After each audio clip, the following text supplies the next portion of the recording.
Unfortunate night for a loss here for the Maple Leafs, and an interesting one it's going to be to break down here on the postgame show for another edition of Leafs Nation After Dark, presentation of Bet365. I'm Zach Phillips. We'll dig into tonight's 2-1 shootout loss to the Montreal Canadiens. Lots of positives. There's some stuff to be built off of for sure. There's some negatives here as well, so we'll dig into all of it throughout the course of tonight's show. I also want to take some callers here because I want to know what you guys are thinking and how you guys feel about this Leafs game tonight. It's a weird one for me because I feel like this was a better game. But there are some very obvious problems taking place. And there are some very obvious situations that happened in this game that you look at and say, hey, that could have been a game changer in the Maple Leafs' favor. Now, I'm well aware that the Habs and Habs fans can easily on the other side look and say, yeah, well, we also could have had a couple of opportunities, for sure. But I look at probably about 3 missed net opportunities by Morgan Rielly throughout the course of the game here tonight. I look at a missed net by Max Domi. I look at the overtime period when William Nylander doesn't dish the puck up to Auston Matthews, and then that whole transition up the ice turns into an absolute clusterfuck.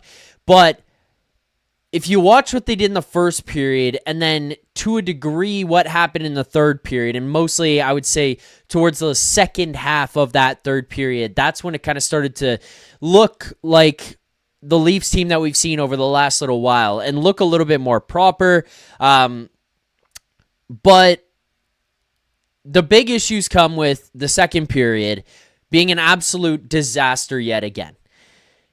The way that they started that second period was just a complete fucking drop-off from the first period. Like, they fell off a cliff. The first period was hard-hitting, forechecking, good opportunities, possessing the puck in the offensive zone, creating chances, maintaining ozone time, getting good shots on goal, like not just shots on goal for the sake of it, but actually getting good opportunities, good shots on goal. And then you come out in the second period, and it was all Montreal the entire time. You know, even looking at the first period, the penalty kill that you had, you did a pretty decent job in that first period penalty kill. And then it goes to the second period, and it's like a couple beefs. Obviously, one being you opened up and gave up the opportunity for the skip passes that Montreal ends up capitalizing on. It's unfortunate. They moved the puck really well. That power play looks really good and has looked really good all season long. But, you know, you watch the movement. It goes from down low on one side from Suzuki, kind of towards the half wall area, back up high across to the other side. Everyone shifts back across, and then they get cut through back down to the low post to Cole Caulfield, who's open there. That's kind of something that they're going to do. You have to be aware that they're going to do that. Obviously, like in a playoff series, you're much more prepared to be cutting off and studying that film and knowing how that play is going to go. But, you know, when you've seen these guys get broken through and get cut through like that, where it's easy to move the puck through the middle of them, it's easy to move the puck from one side of the ice to the other when you're in the offensive zone, when you're on the power play against the Maple Leafs. To see that again where it's just like that one moment where it just breaks apart and you get cut up like that, it's unfortunate. And it's like, shit, you open things up, you get burned on the cross-ice passes, and then that one goes in. Now, before I get to some of the more serious stuff about the Maple Leafs here tonight, Kelly Sutherland inserted himself into this game way, way, way more than he needed to tonight. Like, that was fucking ridiculous what we saw out of Kelly Sutherland in that second period. The Troy Stecher penalty that leads to the Montreal power play and then power play goal was probably a penalty, fair, but really, really soft. Okay, whatever. Montreal goes up 2-0 on the penalties for the night, or power plays in their favor for the night. 2-0 for them. They score the first goal of the game. And then, okay, whatever. It is what it is. It's a soft one. I didn't love it, but penalty. Sure, move on. William Nylander, not a guy who dives. Not a guy who I think in that moment dove. I think that he fell. I think the ref made a bad call, and instead of just allowing the play to go on and realizing what happened, he seemed to take that one as William Nylander trying to embarrass him and show him up. That's ridiculous for him to be calling the Mike Matheson play, because if you're going to call that on William Nylander and have it even in your mind that that's a dive, which I think he fell and I think it was a bad call, so Montreal fans have every right to be mad, but that to me is not a dive. That's just he fell and it was a bad penalty. And then to watch Mike Matheson, who then did dive, him and John Tavares are in a one-on-one battle in front of the net, both giving hacks, both giving cross-checks, and then Mike Matheson somehow gets a little push from John Tavares and ends up 17 feet in front of him, going like this towards the ice, and for John Tavares to then go for that one and immediately negate the power play is a fucking embarrassment by Kelly Sutherland. He got embarrassed because he made a bad call, and instead he chose to blame William Nylander, and instead of taking accountability for that one and realizing it was a bad call, just immediately cuts that one off and says, that's enough, no more power play here. Mike Matheson, thank you for diving and giving me an out. John Tavares, you're going to the box. Like, to go from one soft one to one bad one to another fucking soft one, Kelly Sutherland, if he wasn't embarrassed by the William Nylander call, he should be when he watches the tape back on the Mike Matheson dive, because that was just fucking embarrassing. 17,000 people are not in the stands to watch you tonight, Kelly Sutherland. They're there to watch an Original Six matchup between the Leafs and the Habs, and those calls, both ways, were just fucking egregious. Like, that was an embarrassment. Let's go to some more negatives before I go back towards positives. So, talked about the first period being good, and then the second period coming out and just being atrocious. The Leafs, on their power play opportunities, you do have to capitalize. Getting that power play that you did there, it started to look better. It started to look like they were going to get something going. They were tightening in on Montreal. Obviously, Montreal tightening up the box and not giving up some egregious opportunities to the Leafs, but they were kind of getting the puck in tighter. They were moving their feet better. They were moving the puck better than they have. I'm not going to suggest that the chances are much better than they have been on previous power plays, but, you know, the puck movement and just kind of the way that they attacked Montreal looked better. But then that power play obviously comes to a quick end. And then going to the third period, tied 1-1, 5 minutes left. Your power play spent 45 seconds just trying to enter the zone cleanly and set up for the first time in that power play. This is an opportunity to win the game. Your power play has been fucking atrocious all season long. Opportunity to win the game. 5 minutes left, and you put that display together. There's enough talent on that power play for that not to be the case. You cannot be, at this point in the season, putting together a power play as embarrassing as you are. It's a little bit of a tough spot to be put in because you don't want to give the players an out. You don't want to let the players off the hook. But that being said, this power play was atrocious dating back to last season. And it's had its struggles when it's come to postseason. But there's one man who's been behind the power play for 2 years here now. Going on the second season, I should say. And it's Marc Savard. He had a bad power play in Calgary. He's got a bad power play here in Toronto.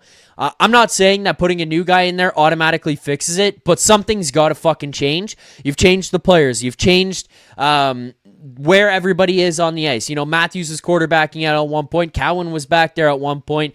Ekman-Larsson's back there now. You had Morgan Rielly back there. You've taken Knies off. Like, you've changed the players. It's still not working. It might be time here for Marc Savard to take a seat, whether that be no longer being a coach for the Toronto Maple Leafs or no longer being in charge of this power play. Because to be at this point, 28 games into the season, and to roll out a power play that's that fucking atrocious is an embarrassment. Marc Savard needs to be shaking his head. Like, It gets the vibe at this point that he just is like, I'm doing the right things. I don't know why goals aren't being scored. The power play is a complete and utter fucking disaster, and it needs to be cleaned up. I think that this thing falls at the hands of Marc Savard right now, and you got to watch Marc Savard, the way that this power play is being run, and you got to start to figure something out here with the way that you're deploying these guys or setting up systems or whatever it is, because this is an egregious issue right now. Super chats for tonight's show and going forward, whether it's here on the After Dark show or on Leafs Morning Take, proceeds from our super chats do go to Sick Kids Charity. You want to get your question, your comment, your thoughts in, send in your super chats. You click the amount of money that you want to send. You send in your super chat with your thoughts, questions, comments, whatever it may be. I will read and answer all of them.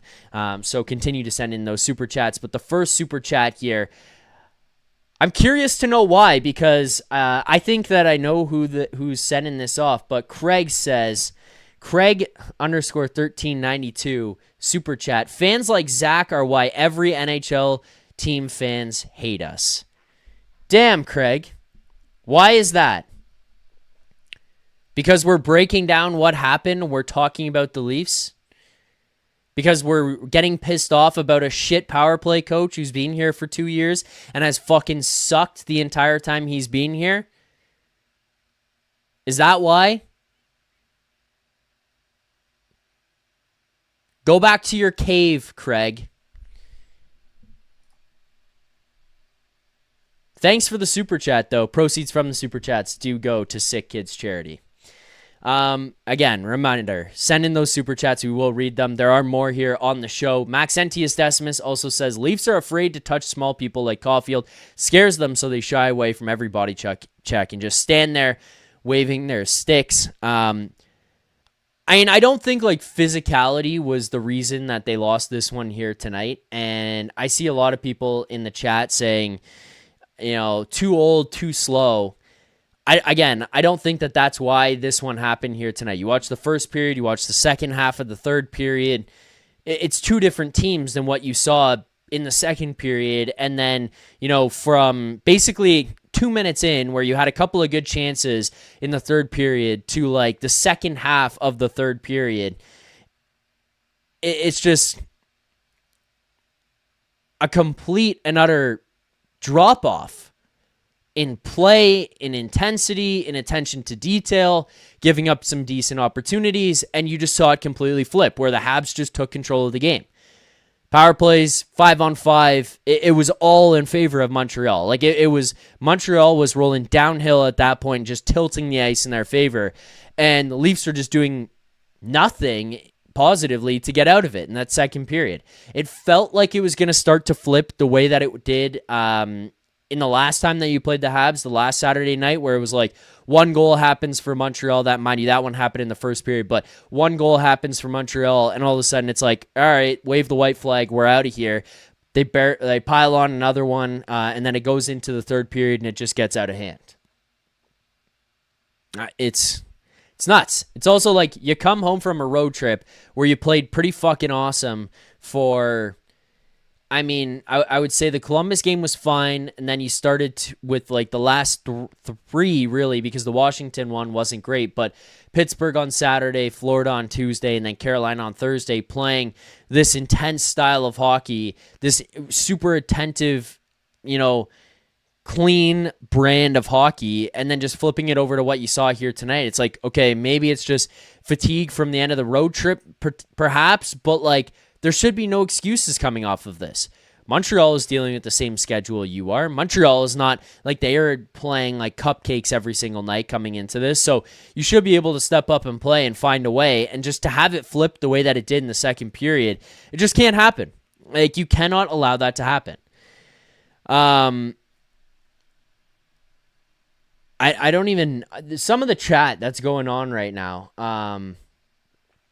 Sweetie Pie K7Z. I'm mad Hildeby didn't get booed off the ice at the end. Why would Hildeby get booed off the ice?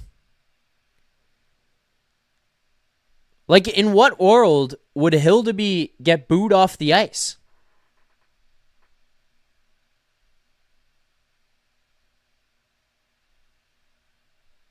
What did Hildeby do tonight to deserve a booing? Confusing shit, to be honest.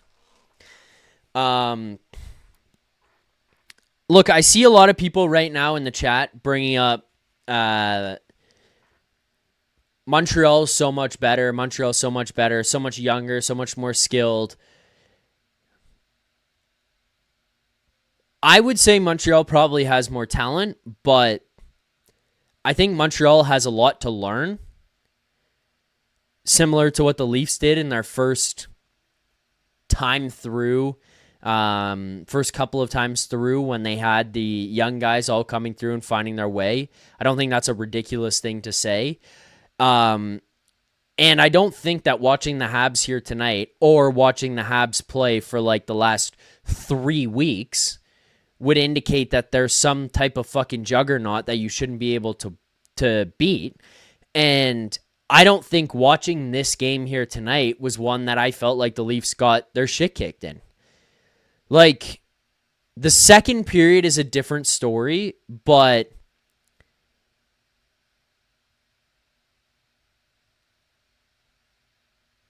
outside of that, like, it didn't feel like it was the Habs just completely taking it to you the same way it did the last time they played them on Saturday night 2 weeks ago.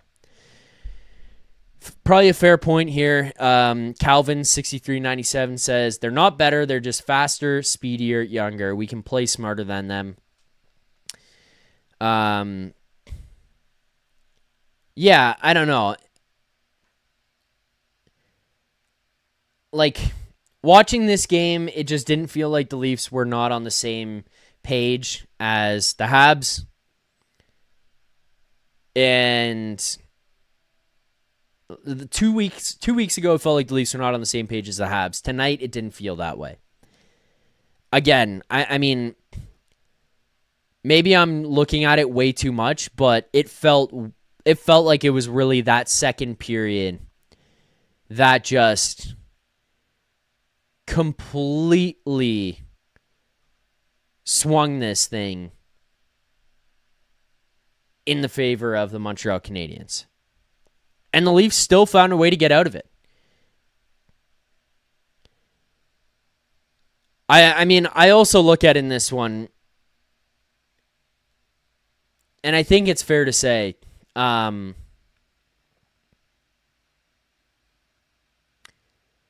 William Nylander and Auston Matthews were not game breakers tonight.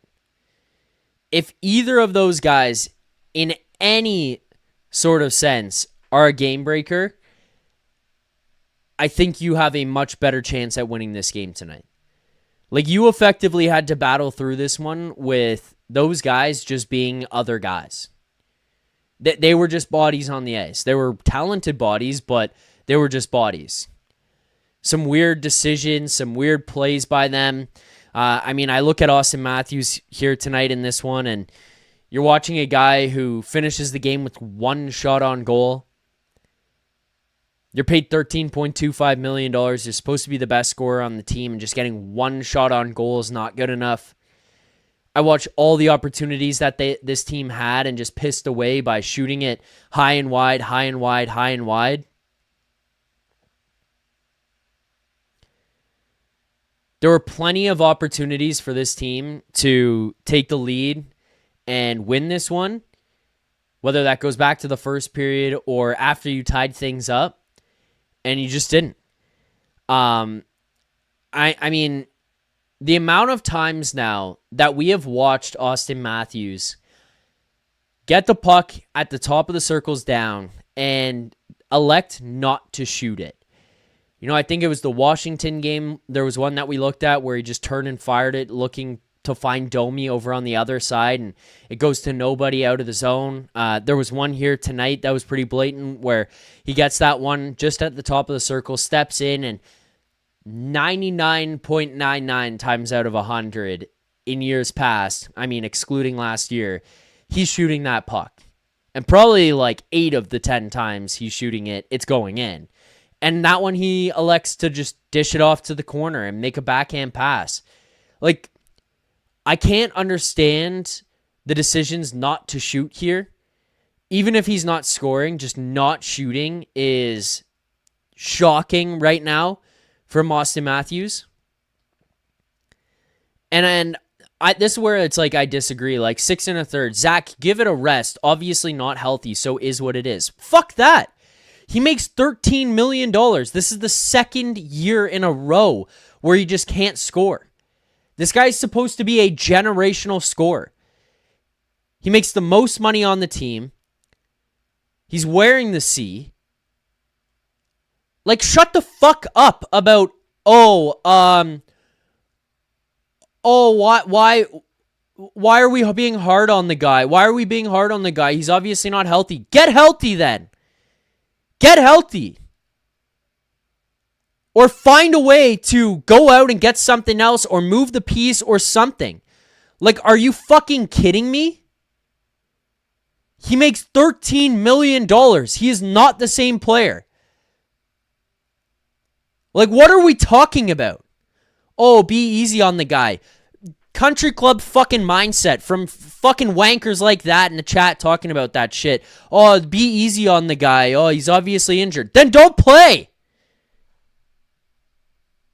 Because watching that and seeing a guy make that much money and be as relied upon as he is to just go out there every single night and not make an impact and not shoot the puck. Get healthy. Yeah, that's genius. Yeah, no shit. Are you fucking stupid? Oh, you're hurt? Get healthy. Are you fucking dumb?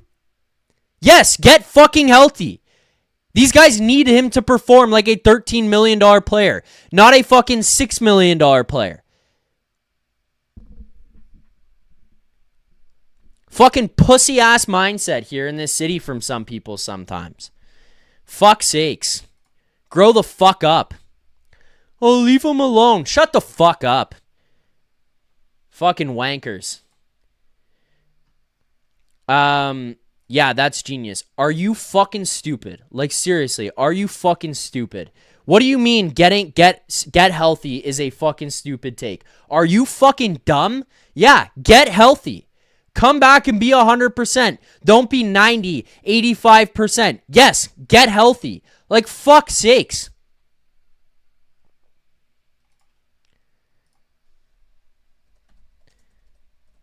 If people want to call in and give your thoughts, call in. The link is there. 6 1/3, 0 fucking balls. 0 fucking balls. Won't fucking call in. That's where we're at with this. 0 fucking balls. I don't know how to do the link. Oh, fuck off. Everybody else in the world can figure it out. You can too. Come on. You want to fucking talk about this? You want to argue about this? Just send in the chat over and over that you don't like it or whatever. Call in. Grow up. Or don't watch it. Get the fuck out of here. You're allowed to criticize the team. It doesn't have to be fucking jerk-off sessions every time you fucking, oh, well, I like this. I like the guy. Oh, shut the fuck up. Sack up. Matthews and Nylander need to be fucking better. If they're sick, get healthy. If you're hurt, get healthy. This team needs you guys. This team needs you to be better. This team needs you to step up. This team needs you to take over games. This team needs you to be game breakers. William Nylander has put up a lot of points. He's been fucking unbelievable. And you're probably not in the position that you are if he doesn't play the way that he has. But that doesn't mean you can't criticize the way he's been playing over the last little while. Auston Matthews. I don't give a fuck if he's hurt. Find a way to get healthy. Find a way to get back in this lineup and make an impact. Does a lot of positive things. That's great. You could find a guy at $7 million, at $6 million to do those same things without the goal scoring. Doesn't have the goal scoring right now.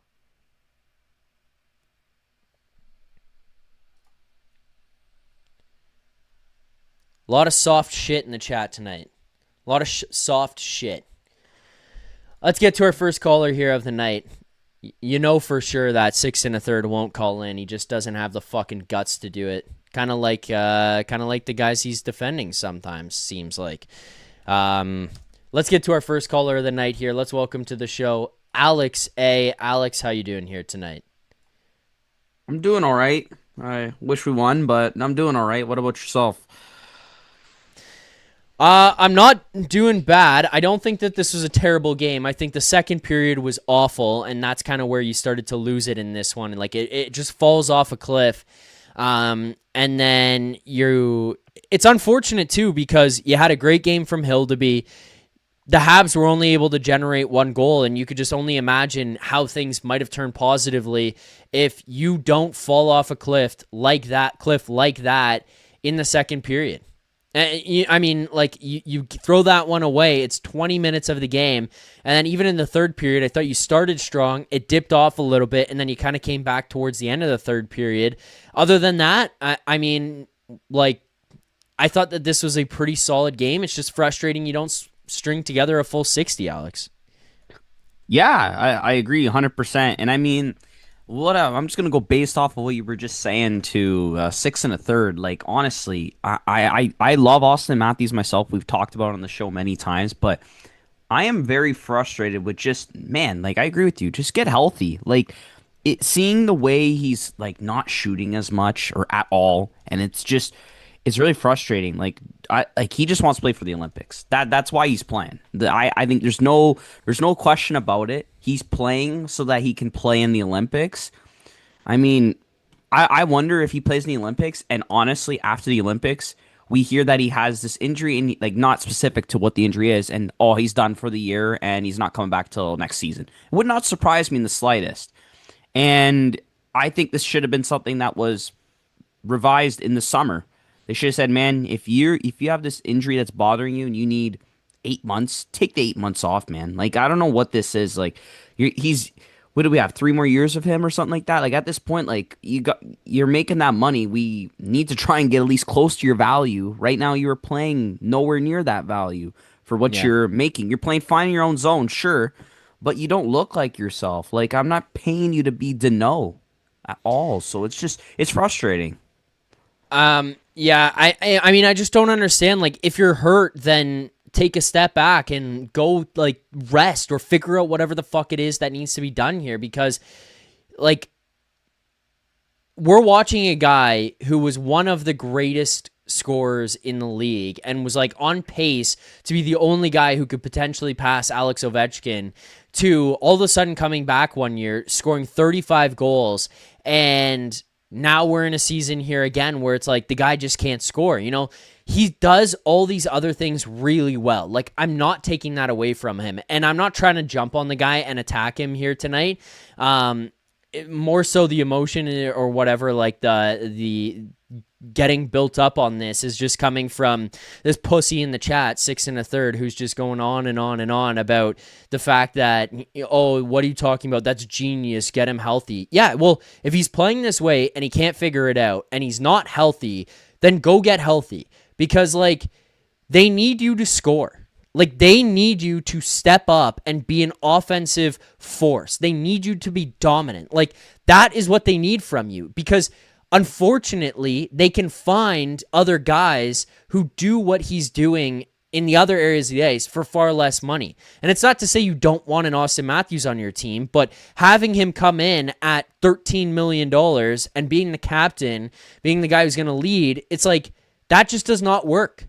You can't have that. Like, he needs to step up and do that, because you watch a game here tonight, if him or Nylander had been that offensive game breaker, you probably win this one. Even if it's undeserving, even if it's lucky, whatever, you probably win this one. And it puts you in a different spot in the standing. So that's where it's frustrating here tonight, Alex. Like, it's just like, if you're not healthy, why can't you just take the time off and get healthy? Like, I get you want to help this team and come back and be playing, but are you kidding me that you can't, like, find a way here to take the time and seek that assessment and get what you need to come back? Because it's obviously hindering you.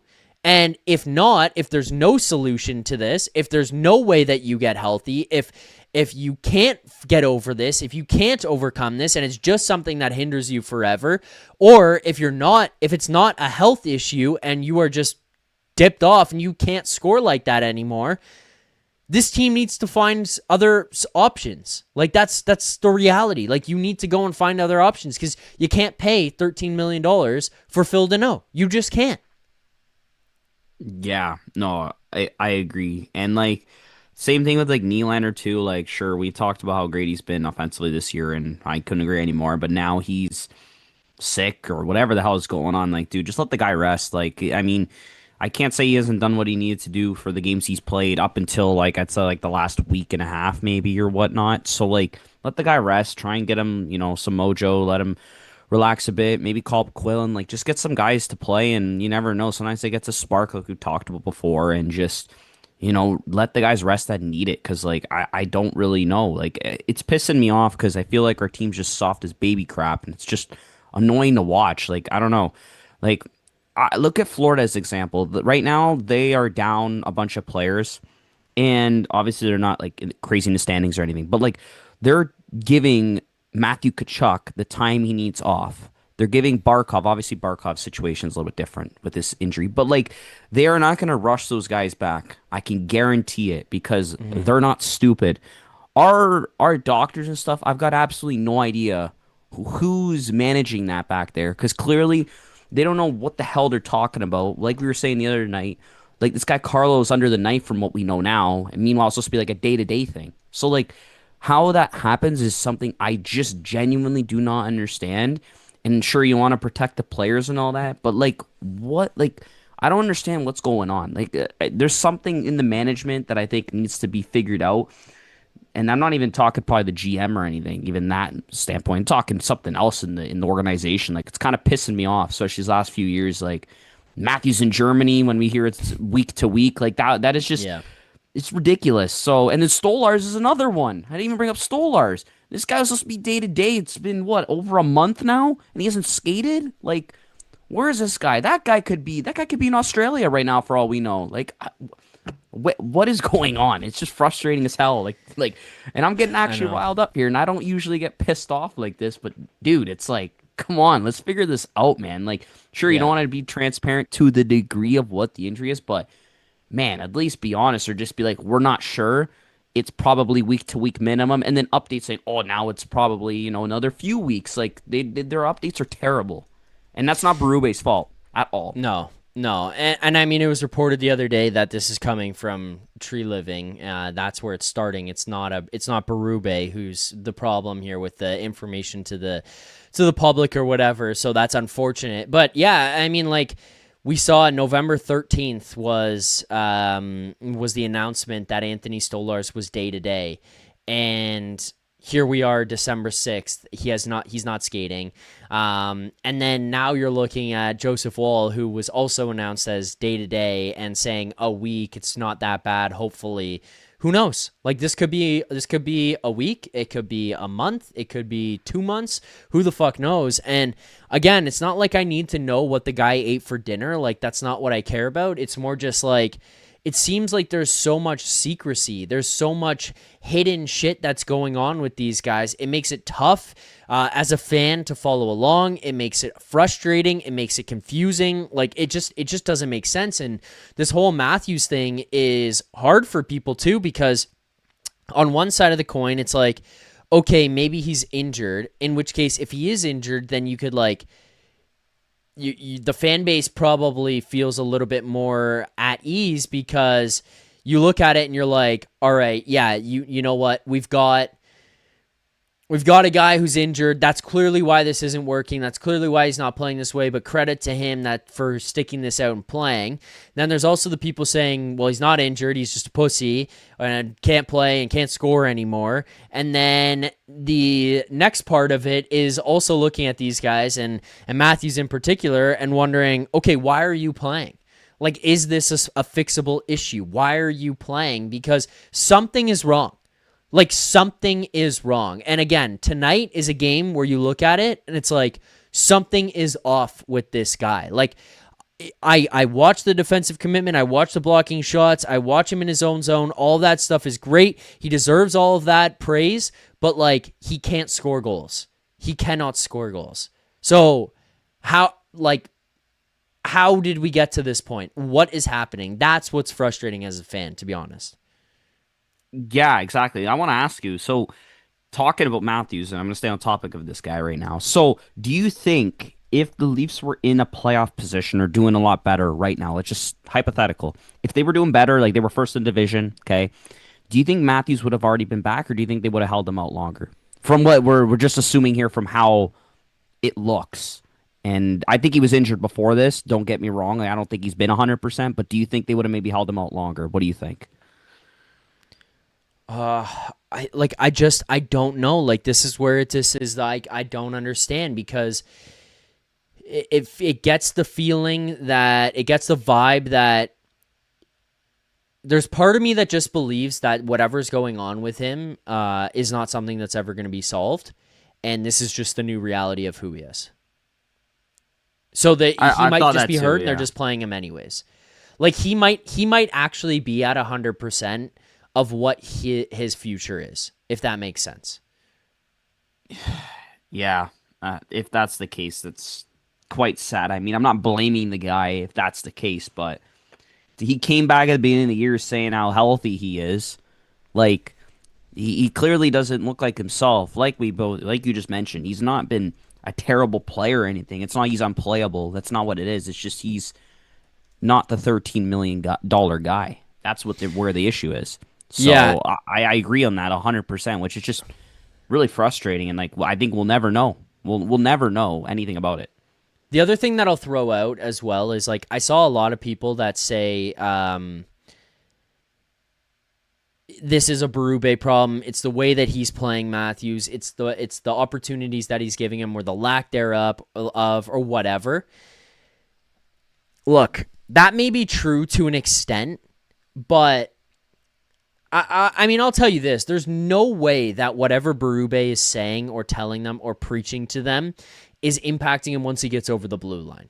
Like, the opportunities that he gets in general, and maybe his inability to be as dominant throughout the game, is just Berube putting him in situations that are not as beneficial to him as he's experienced previously. Like, that is entirely a possibility. So, like, I won't take that away from part of it.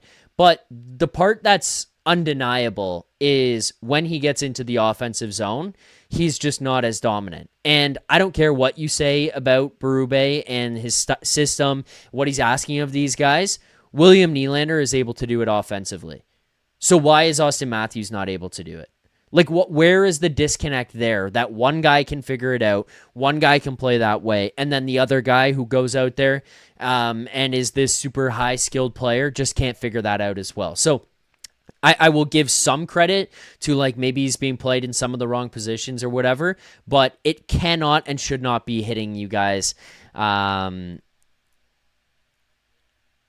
like, affecting them this bad. It just shouldn't. Yeah, no, like, you're telling me, like, those opportunities you were just mentioning earlier, like, what Berube told him not to shoot the puck there?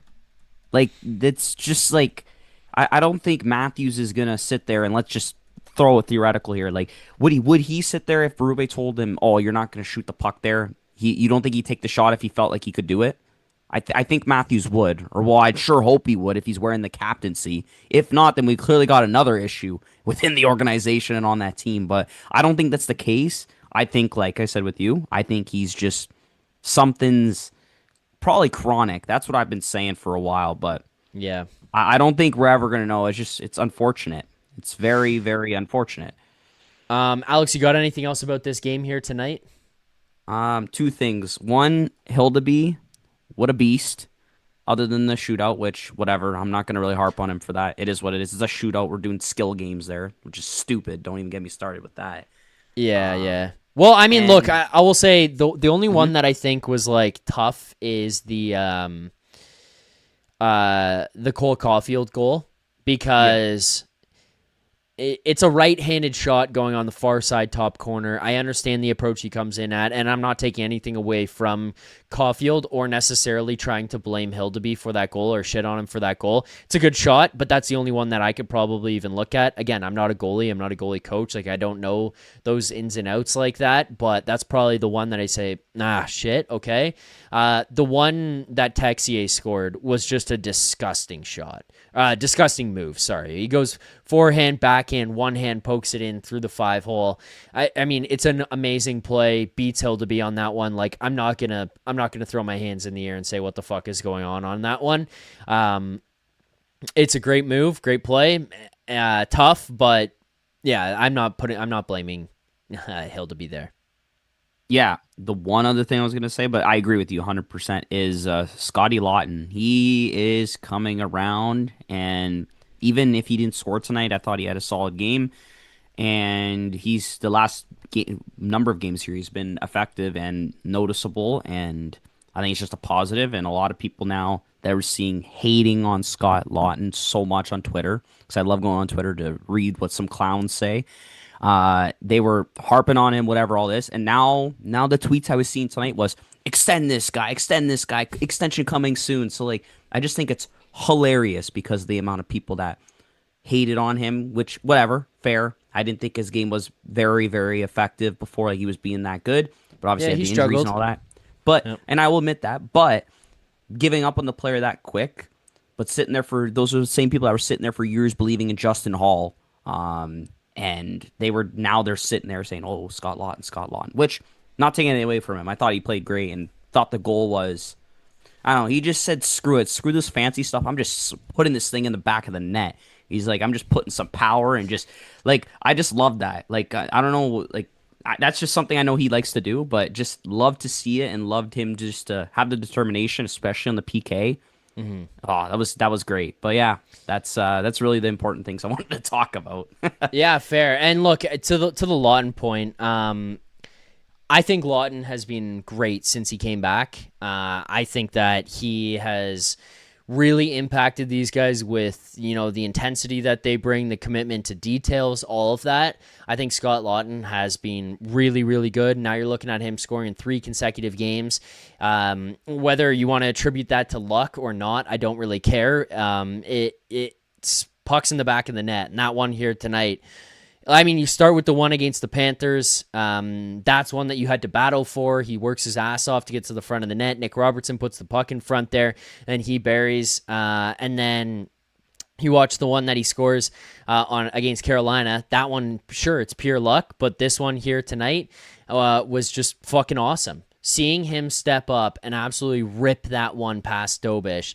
And then not just rip it past, but the celebration, the intensity, the passion, like all of that stuff that Scott Lawton brought to the table on that goal was awesome. I mean, you see the building get up on its feet. You see him celebrating and getting people fired up, getting his teammates fired up. Like, that's the kind of intensity you want to see in a Leafs-Habs rivalry when you're late in the third period, you score a shorthanded goal, and you rip one bar down past Dobeš. Like, that's awesome. Scott Lawton, I think, has been a great addition, despite getting off to a rough start there, Alex. But yes, I agree with you. All right, I got more callers to get to. Do you got anything else for me before I let you go? That's really it. Other than that, listen, guys, let's hopefully beat the Tampa Bay Lightning. That'd be great on Monday. Right, it's Monday at 7:30. I think I remember seeing. Yes, like the prime game. Prime, yep. So the boys, realistically, if anything, if they want to show us something, they should come back real hard, ready on Monday after losing the Habs. They should be pissed. It's a very important game on Monday. You got 1 point out of this game, which you needed the 2. But anyways, you got a point nonetheless. And Monday, you could beat Tampa, who's what? I think they're still top of the Atlantic, right? I think they're still up there. Yes, they are currently first place in the Atlantic right now. Exactly. So this is a big game. Do it in regulation. None of this overtime crap. Do it in regulation. Matthews, wake the hell up. And same with Willie. And that's really all I got to say. And let's believe, guys. That's really it. Fair enough. All right, Alex, I appreciate the call. I will hear from you again on Monday. Until then, enjoy the rest of your night, enjoy the rest of your weekend, and good luck in the chat because there seems to be one troll that just continues to go on, refuses to call into the show, but just wants to bitch and complain every single night. So still at it in there. But good luck in there, Alex. Thanks, Zach. I appreciate it. And hey, whoever's saying that, join the call. I'd love to hear it. I'd love to hear you chat with Zach, but I guarantee you won't. I'm calling you out right now. Won't do it. Thanks. Won't do Thanks, it. All Zach. right. Thanks, Alex. There you go. We got more callers to get to. So I do want to make sure that we get to all the callers we have on the show tonight as well. Just let people know, Leafs Nation 401 right here on YouTube. Hit that subscribe button, like the stream here tonight.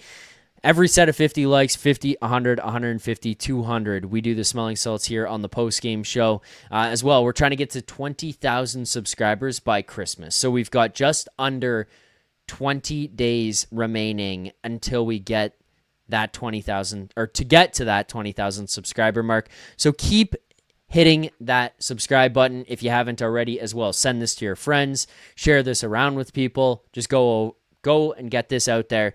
So thank you to everybody who's participating, watching, liking, all of it. Here's the smelling salts. Thanks for liking the stream. Let's get it up to 100.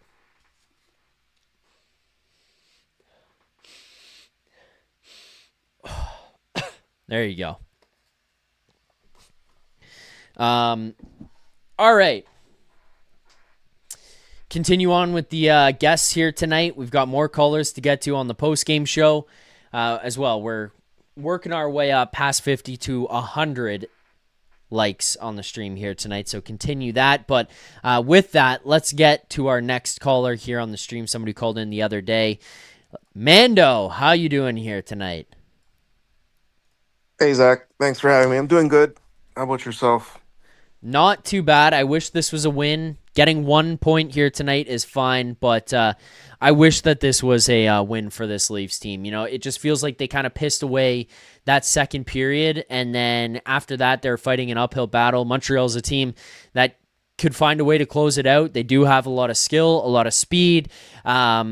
Their goaltending can figure it out at times. Hasn't been the greatest this year, but you know they kind of started to shut it down when it came to the third period. So you're fighting an uphill battle. You found a way to get on the board, but there was just a lot of missed opportunities. Pissing away 20 minutes and then missing the net as much as you did. Thinking back to the Rielly missed nets, the Domi missed nets, like the Matthews getting the shot blocked on the power play, that atrocious third period power play. Like there were some opportunities that you had to win this one that you just kind of puked down the side of your leg. And it's frustrating to see that, knowing that, hey, maybe this wasn't the best game you played, but you still could have found a way to win it if you just buried on some of those.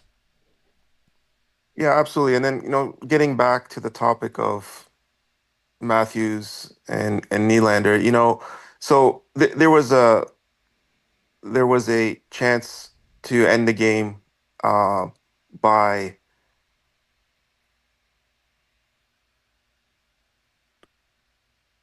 We got you there, Mando? yeah, no, yeah, I was gonna say, Matthews and Nylander and you could say the remnants of the core four, they need to be driving the bus, right?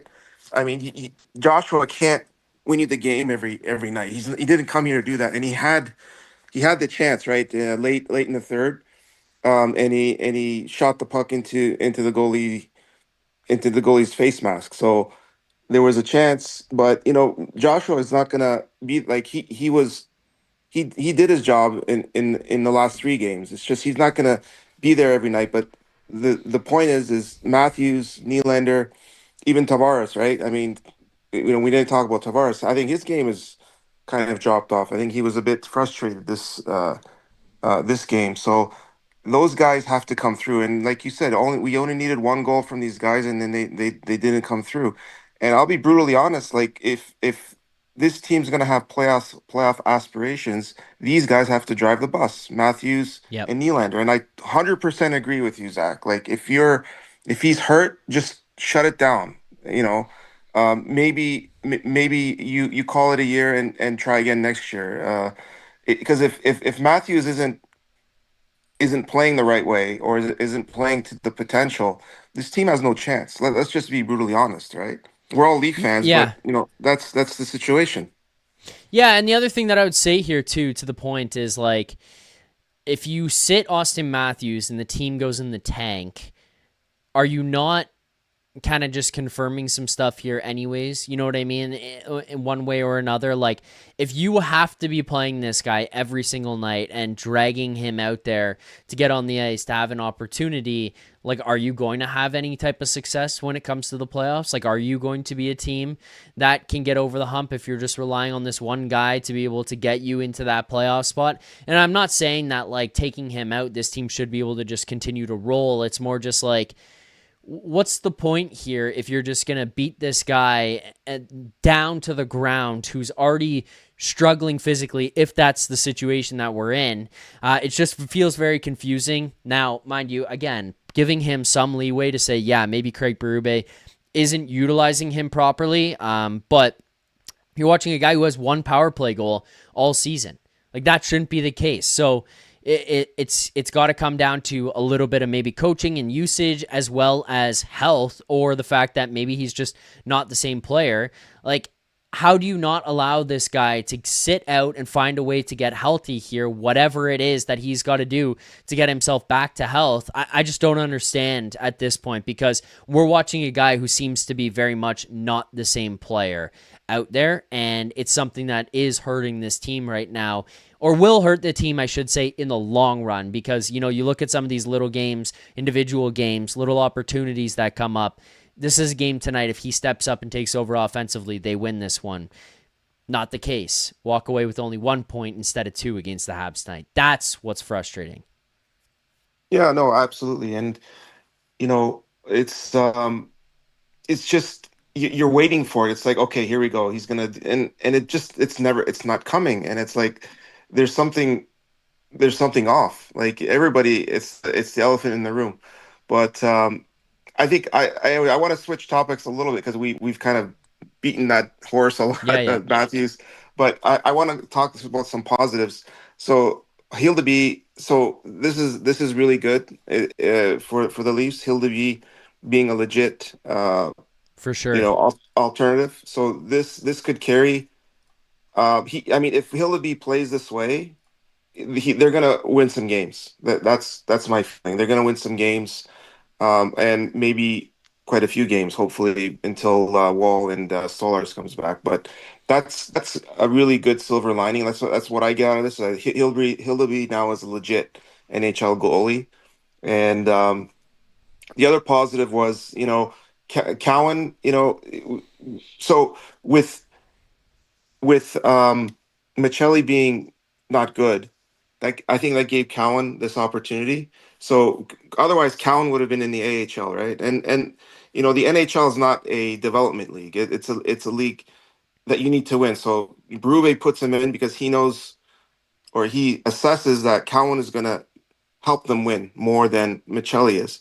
The good news is now Cowan is rapidly being wired from being a minor league player to an NHL player. Like, he's kind of skipping the AHL step, where, if he was in the AHL, it would have taken another year for his development. Now all of that is being accelerated. We're going to get an NHL player out of this. This is a really good development, I think, for the Leafs in the long term. He made that play that almost had Joshua score from behind the net. I thought that was Yep. excellent. Like, And he drew the has some penalty on really, that one. That led them to the power play in that third period. Yep. And he's got some, and he's making mistakes. You know what? When he makes mistakes, I don't care, because he's learning. Now his brain is being rewired. He's being reprogrammed to like, he's gonna know the next time not to do that, or he's gonna improve.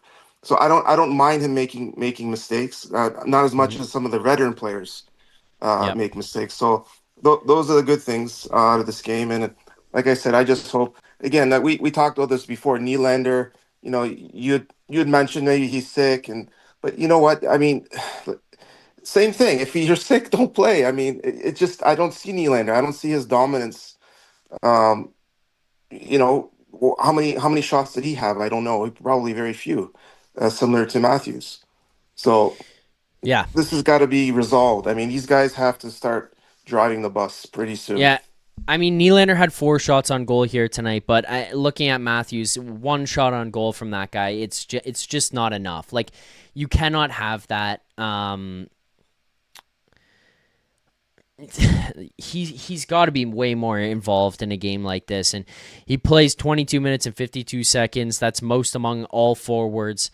Yeah, again, we're not going to beat on that. We'll kind of get off of it, but so the one thing I'll say with Cowan, which is a little bit, I guess maybe an issue or something they're going to have to work through right now, and they did change things up as the game went along, whether right or wrong, because this is kind of the first game. I mean, again, this is one of the first games that we've seen where it's like things aren't going perfectly, so Craig Berube decides to change things up, which in a way kind of fucking pisses me off, because it's like, hey, we battled through where good times were good with these guys. Like, honestly, Mando, this is what just doesn't make sense. This is what frustrates me right now.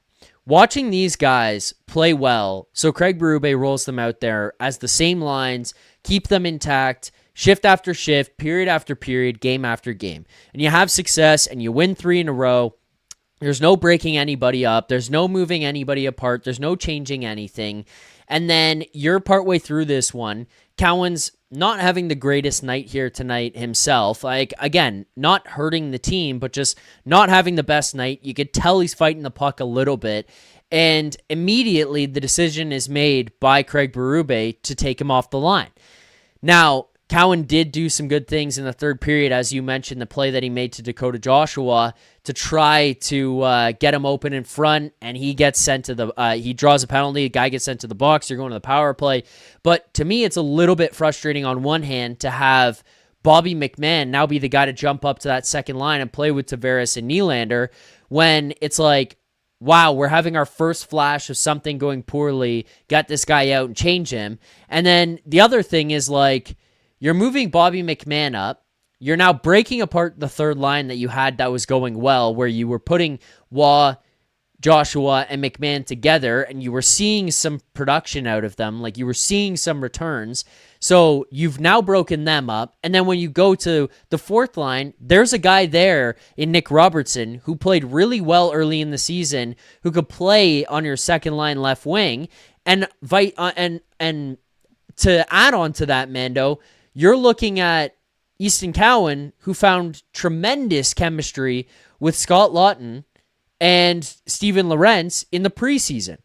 So why would the decision not be made, if you're going to make one, to move Cowan to that fourth line and play with those guys, and move Nick Robertson up to the second line to play with those guys if you need something? Like, that's what I don't understand. It seems like the vast majority of Leafs Nation looks at some of these moves and just easily knows and immediately knows these are mistakes. You shouldn't be moving those guys. You shouldn't be breaking these things up. You're putting guys in the wrong spot. So how is it that we all know that and Craig Berube can't seem to figure some of those things out? Or Mark Savard can't seem to figure some of those things out? Like, that's the shit that's confusing to me right now.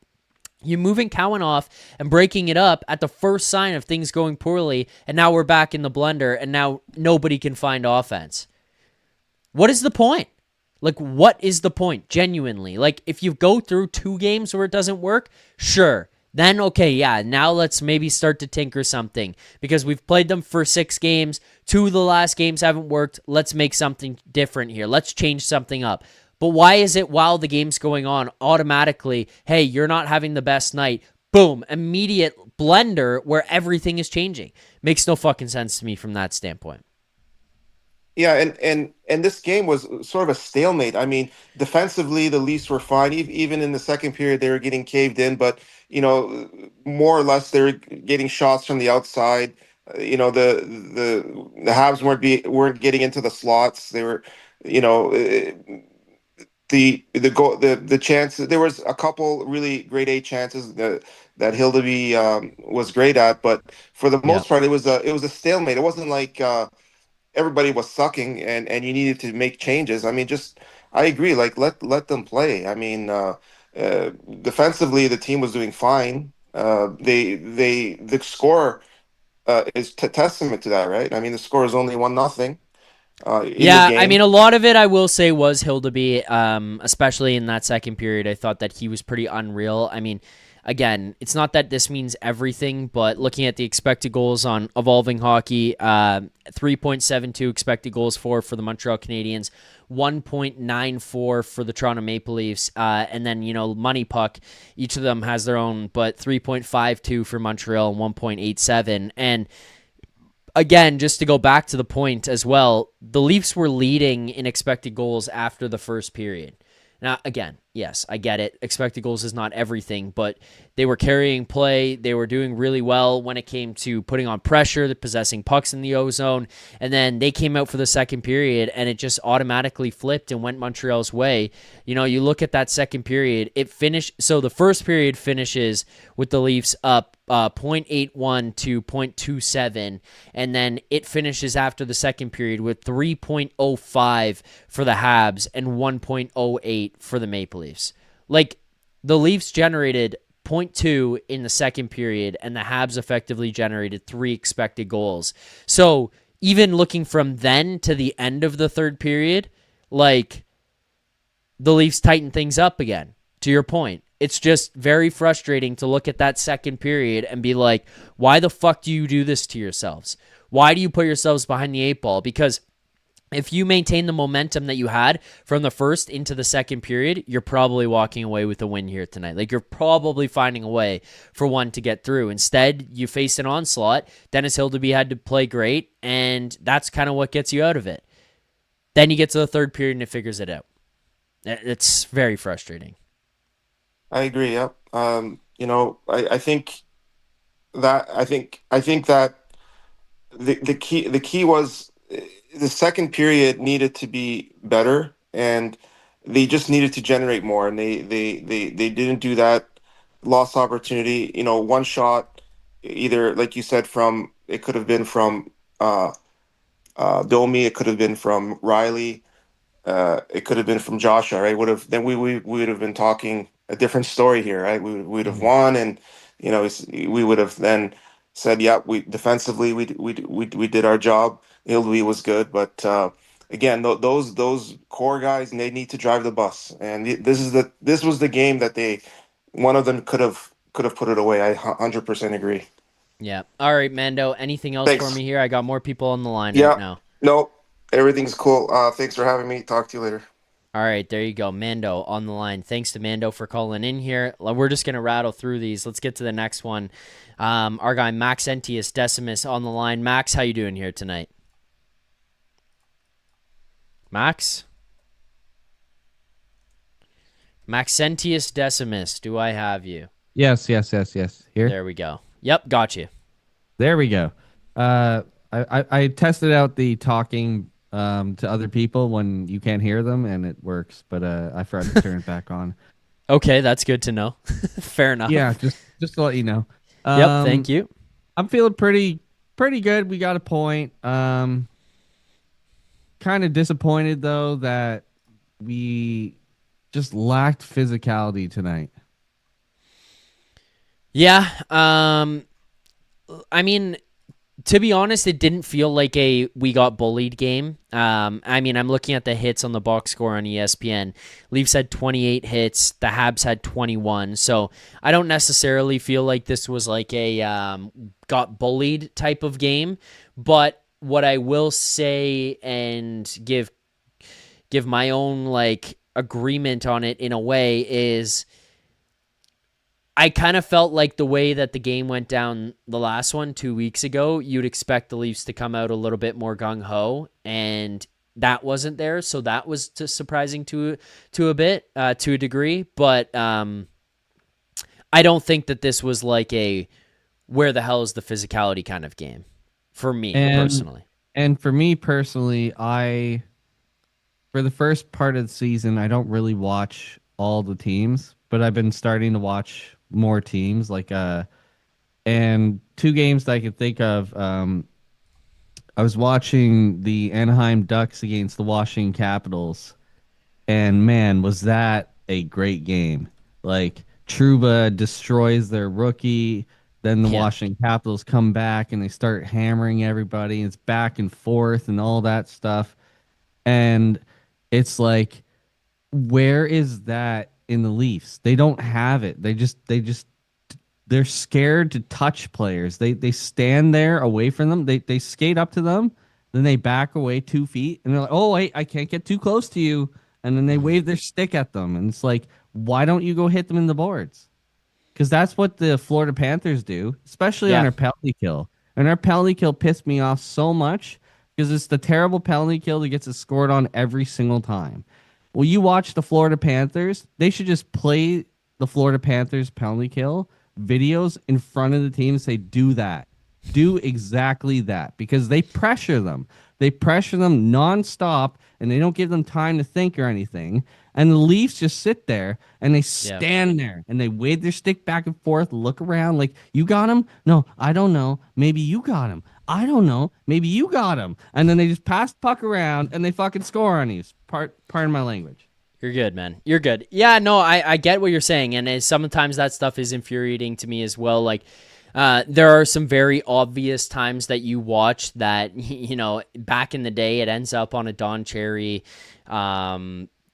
like highlight reel where we're watching Rock'em Sock'em, and it's a guy, he's talking about getting your head up in the trolley tracks. And like, there's times where you watch guys come around the back of the net, whether it was Demidov or Caulfield or Slavkovsky here tonight, and you watch a Leafs player look like he could have the guy lined up, and then he just kind of looks at him and is like, poke check. You know, you're like, it's well, like, I don't want to hurt you, brother. I like, Yeah.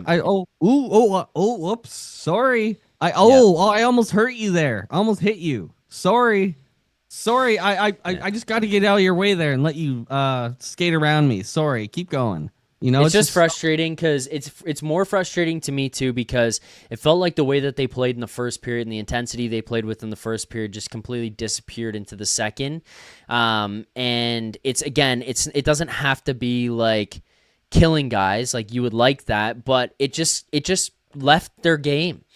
And like the attention to detail, the physicality, the aggression, the intensity, it all disappeared. And it was like it felt like they came out a little bit in the first period, like, rah, let's fucking go here tonight. And then in the second, it just was like, well, we're tied 0-0. Like, we've done our jobs. We didn't get embarrassed in the first. Like, we'll figure it out from here. And it's like, well, why? If you played the same way you did in the first period, you're fine. I don't think you're calling into the show here tonight, Max, telling me that the team didn't play physical enough if they played the way they did in the first through the second, because it's winning battles, it's possessing the puck, it's holding, like, you don't have to be smashing guys and running up your hits number in the box score if that's the case. But they didn't. And they fell off, and all of a sudden they start getting run around. Montreal skating circles around them, and then that's where I fall into your category where it's like, why can't you play physical against these guys?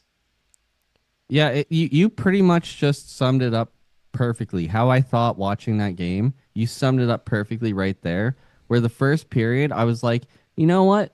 Wasn't a bad period. They did pretty good. They were bumping people. They didn't give up too many chances. There wasn't too much going on. And the second period happened, and we spent most of it in our zone with them just skating around us and just waving the the sticks and just scared to touch them. And I'm like, Caulfield is like, what, 5'7" maybe? Or I don't even know how big he is. But like Joshua, like, you're paid $3. And this is the one thing that I had to say about your last caller who was harping on Matthews and Nylander. And it's like, it's very easy to harp on them. And who knows about I don't even want to talk about them. What I want to talk about is the $3 million players that you got in return for Marner that just are scared to touch anybody. Like Joshua, you are a beast. And I can't remember if it was him or somebody else, but Demidov like punched one of our players in the face, and there's just nothing back. And do you ever see that from the Florida Panthers? If the Florida Panthers get punched in the face, they're going to give you 3, 4, 5 face rubs at least, you know? Like, now, mind you, I will say that one was Lawton, and that one was initiated by Lawton. There was a pushback from Demidov, and then there was a follow-up punch to the face from Lawton before Demidov punched him in the face again. So I do of get the feeling that maybe in that situation, the ref steps in and says, not one more, or you're both going, or not one more, or you're going, and that's kind of why I can get it. But, I mean? Yeah, I understand what you're attitude. saying. Yeah, Dakota Joshua did finish the game tonight, by the way, with 6 hits. He led the Leafs, all players on the Leafs in hits. With Nick Robertson-style hits. I didn't see anything impressive. That's my personal opinion. But Fair. after watching the Anaheim game and then watching the Florida game today, it's like there's no chance for these guys in the playoffs. If they're gonna play this soft, if they're scared to touch people or throw body check or show some passion, like the Florida Panthers just won a 7-6 game where Brad Marchand picked up the team on his back through and through and carried them through it. And we're paying $13 million for what? Yeah. Philip Deneau? Like I know. I literally typed that into my phone 10 seconds before you said that. We're paying $13 million for Philip Deneau. Yeah. And you I said don't it. know. I just don't understand. I don't know, man. I don't understand either. And it's like, you know, I guess that's all I got to say for tonight, to be honest. Fair enough. You know, like Hildeby and Lawton were great. Love them both. Mm-hmm. Yeah, I Hildeby was great. Lawton was great. That goal was awesome. I again, like, I don't think that this was necessarily like a bad game. It's just infuriating to me the way that second period happened. I disagree with you wholeheartedly there. I'll stop you right there. I'll say I 100% disagree because this is a playoff style game and you're scared to touch people. That's a bad game. I was pissed off half the night. Why can't anybody body check Caulfield into the boards? Why can't anybody on the team do it? Why can't literally any player just smash someone into the boards once? You know, where's the passion? Do it. Well, once. I mean, you have to.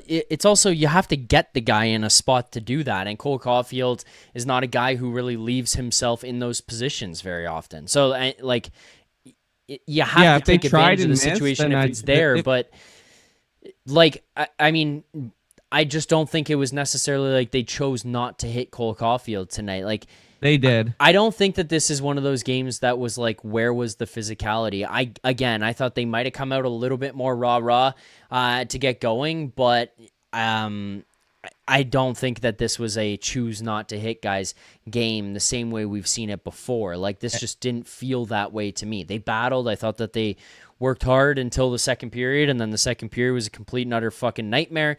And then later in the third, basically into the third period, you started to figure it out. So that's like, I just disagree that was the case. I don't think that this is a physicality type of issue tonight. This is an execution and attention to detail issue.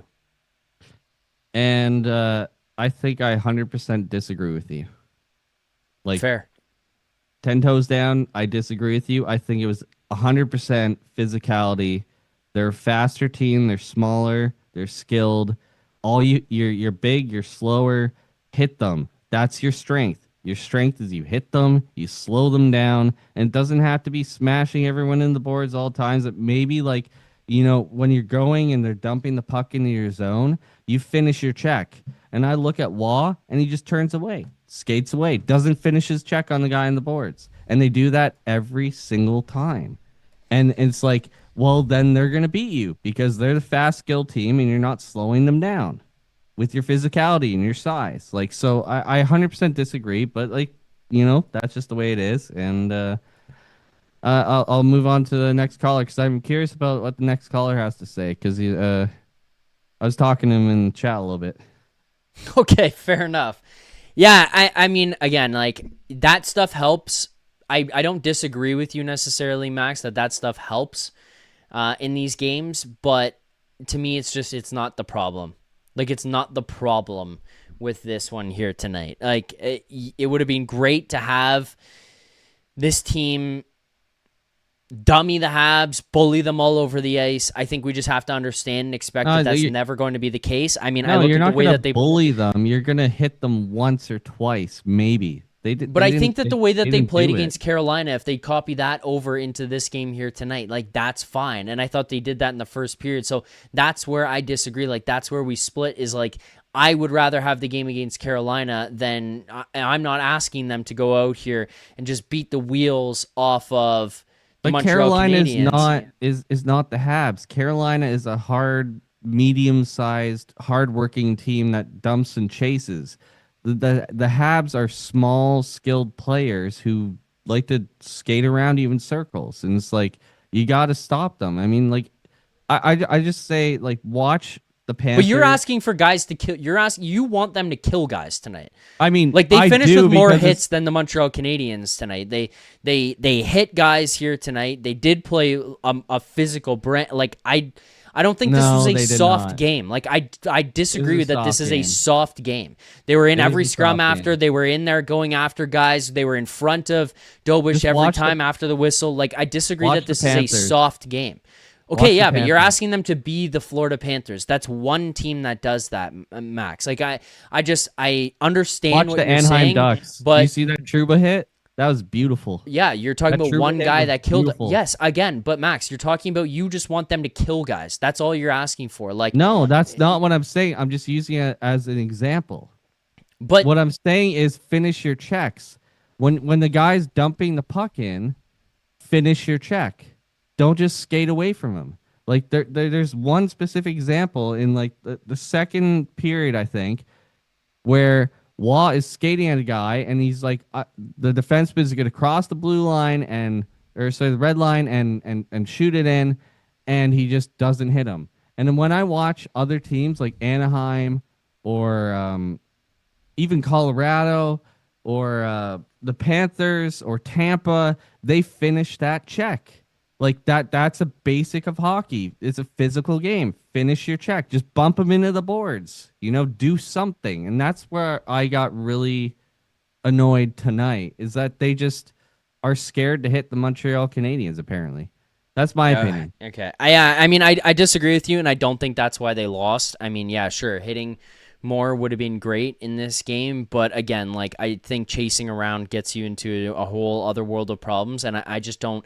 I don't think that this was a game that I could look at and say you needed to do that more and that would have done it. That's just not one for me. That I look at a lot of other mistakes. I look at the inability to produce offense, and I look at just kind of how they fell apart in the second period. Those are the issues for me.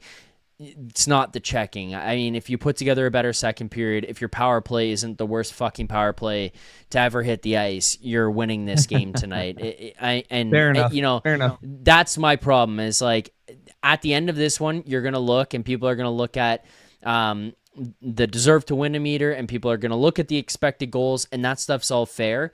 But again, to me, I look at the second period and how pathetic that second period was. And I look at this team's inability to score on power plays. And it's like that right there to me is the issue.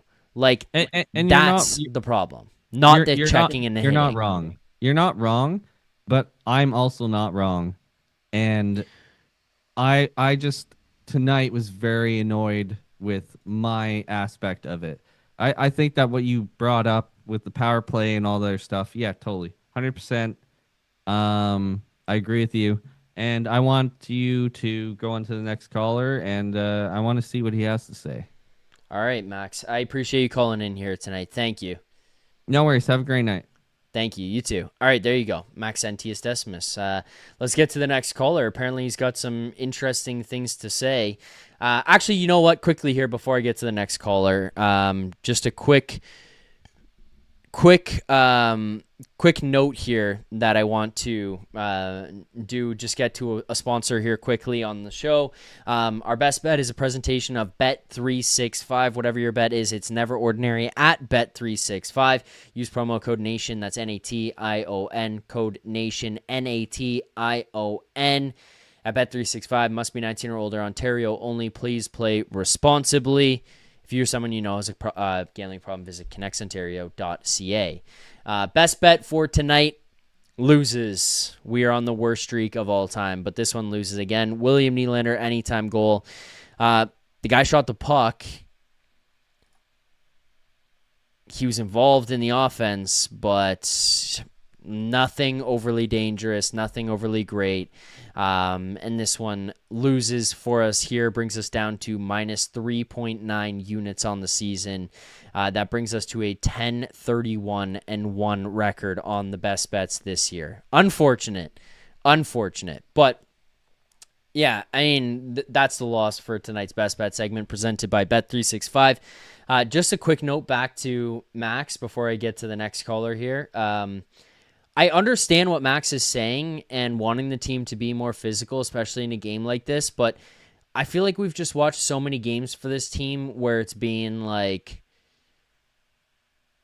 they got bullied, they did nothing. Tonight's not one of those ones that I think if they had physicality, like they win this game. Like this was an attention to detail issue, especially when it came to that second period. This is an inability to convert on offensive opportunities. Like Morgan Rielly, I think probably had 4 missed nets. Max Domi had 2. There's look through the rest of this lineup. How many times were there shots from decent areas on the ice, decent opportunities that go high and wide, high and wide, high and wide, whereas Montreal is banging away high slot shots, down low opportunities within the triangle, within the base, like the home plate area, and Hildeby's having to come up big on some of those. And it's like, those are the same chances you did generate yourself, but you were just firing off the glass high and wide, high and wide, high and wide over and over and over again. It's like you convert on some of those.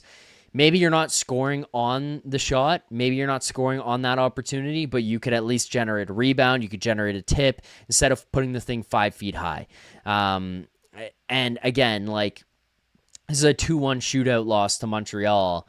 This doesn't scream to me that it was hitting that needed to be the difference in this one. Let's get to our next caller here. Waiting on the line for a while. Let's see what he has to say. Liam, welcome to the Postgame show. Can you hear me? What's up, Liam? Yep, I got you. Can you hear me? Can you hear Yes. me? Hello.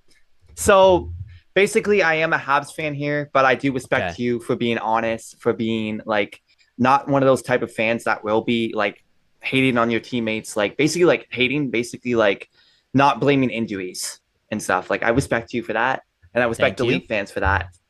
But what I want to talk about mostly is I feel like that there's a lot of like issues going on with the Leafs. With like I've seen the Leafs play. I felt like that there was a lot of parts where the team just wasn't like playing physical. They were not hitting at the right moments. They were not going towards the teammates when there's issues happening. Somebody's talking in the background. Somebody else. Oh, I don't have an ability to mute that person, so I'm sorry. That's whoever else No, it's okay. It's okay. Just gotta mute it. But yeah, It's sorry, okay. Continue.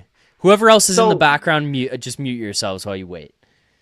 So I've noticed that there was like when I was watching the game tonight and when I watched the recently Leafs games, I've noticed that they would keep like being scared of hitting guys. They would be scared of basically not able to like when they're shooting the puck. I've noticed a lot of the time they're just like scared, like I was scared to like make plays, scared to like shoot the puck a lot more.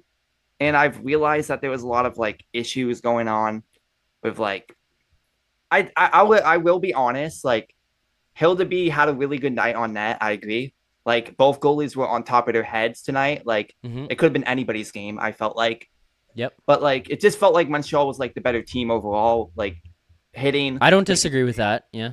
Yeah, exactly. Like I felt like that there was like a lot of like horrible plays due to like Leafs basically were costing like a lot of chances, giving Montreal a lot of chances. They were shooting the puck a lot more, letting the Leafs stop from like costing plays and stuff. So what do you think about that? I don't really disagree with you. Let's stick to the point about the Leafs costing themselves and making bad plays. Like, I pin that mostly, again, and I'm going to sound like a broken record, and I know it's really going to bother some people here tonight, but it's just my opinion on it. I pin most of that to what happened in the second period. Like, I think that I don't know. Here, you tell me. Would you not agree with me that this was at bare minimum, toe-to-toe, they were even coming out of the first period? I thought the Leafs had the upper hand coming out of the first period, but I felt that at minimum they were even. Yeah. Both teams were shooting the puck a lot. I saw in the first period, like, they were showing, like, that they wanted to make it a close game and make it, like, I felt like both teams, like, it could have went either way this game in the first period. After the first period, it could have went either way. But after the second period, I felt like Montreal had the game more, like, on the Leafs, and the Leafs just stopped playing. Exactly. I felt like they were slowing down. Right. So that's where I look at and say, like, this team, this is what's frustrating for me as a Leafs fan watching this team is that, and it's not to take anything away from Montreal, because I think that they put themselves in the right positions in the second period, especially. I think they played really, really well in the second period. So they deserve all the credit in the world. Like, this is not me trying to take away from Montreal. It's frustrating to me as a Leafs fan to watch the way that the first to second periods unfolded, where I thought the Leafs had the slight edge coming out of the first, going into the second, and then doing all the things you just said, Liam, where it's like, it's bad plays, it's turnovers, it's not finishing checks and letting guys get into the zone easily. And like you think about in the first period, the opportunity that came, nothing ended up coming from it, but it was, I think, Scott Laughton and Nick Robertson closing on Dobson in the neutral zone and pickpocketing him, turning around and going on an odd man the other way in the first. It's like they were tight in the neutral zone. They cleaned things up. They weren't easy to skate through to get to the offensive zone. And then you see how it goes in the second period, and it's like Montreal could just do whatever they want whenever they wanted. You wanted to break out of the zone, no problem. You wanted to force turnovers and hold the Leafs in their own zone for a while, no problem. And it was just all Montreal the entire time. They basically held like Toronto. They made Toronto like accountable for what he did. Like held them accountable for what they did. Basically, I felt like Scott Laughton like had a good night. Like he's had opportunities. He scored at that breakaway on the slap shot, like as you can see and made that tied the game up 1-1. Like I felt like Nicholas Waugh, that the third line looked good tonight as well. I felt like that was a good line when I saw them play. I just feel like that. Like I agree with you. Like I felt like Matthews in the top line just didn't look prepared tonight's game. I thought Domi was fine. Matthews was lacking any offensive ability. I thought he was good on the other side of the puck, but like you don't pay $13 million for that. Knies was fine, not a detriment, but not anything super impactful here in this one. I would conclude I would agree with that on this one. Yeah, like I've noticed, like at the first period, like the shots were very close, like 9-7. And then when second period comes, Montreal comes out of the gates, getting shots on net, like throwing physical bodies across the net, like having like chances. It just felt like the third period, the Leafs looked like they were coming in hot. Like at the start of it, I've noticed that they were shooting more, and getting to that. And then that's how they tied the game up. Like it was on Montreal's power play, and I think it was like 8 seconds left when they scored with the line, and then Montreal made a horrible line chase that helped Toronto tie the game up. Like went to overtime. So I felt like overtime. Like I felt like both goalies played well. Like Hildeby looked good at certain times. Dobeš looked good. Yeah, like exactly. Like as a Habs fan, I do respect you guys for like being like honest. Like I respect Leaf fans that are not biased, that are not going to make excuses when your team starts not showing up. Like exactly. Well, I appreciate that. I mean, I have no issue with you coming on the show here and talking about it from a Habs fan perspective. I think it also kind of just gives some good insight from the other side, from somebody who's watching, cheering for the other team. It's frustrating as a Leafs fan because, again, I don't think it necessarily means they beat the Habs if they show up for the second period, but like, you gave Montreal the one goal, and it was a power play goal. No problem. It was a penalty. It was a really good goal by Caulfield. I like really good, great goal. Really great pass by Suzuki across, and then I think it was Demidov right back down to Caulfield, who ends up tapping it in at the side of the net. Like no problem there. But it's just outside of that, you look at the rest of that second period, and you're like, how many times did you miss the net? How many opportunities did you get that you threw away? How much did you struggle to break out? So that stuff was frustrating for as a 13 million plus player, he should be like Matthews should be producing with the top line guys. Like you have Matthews and Nylander and Tavares for a reason to produce. And if they're not producing, that's when the team like folds down and doesn't start playing well.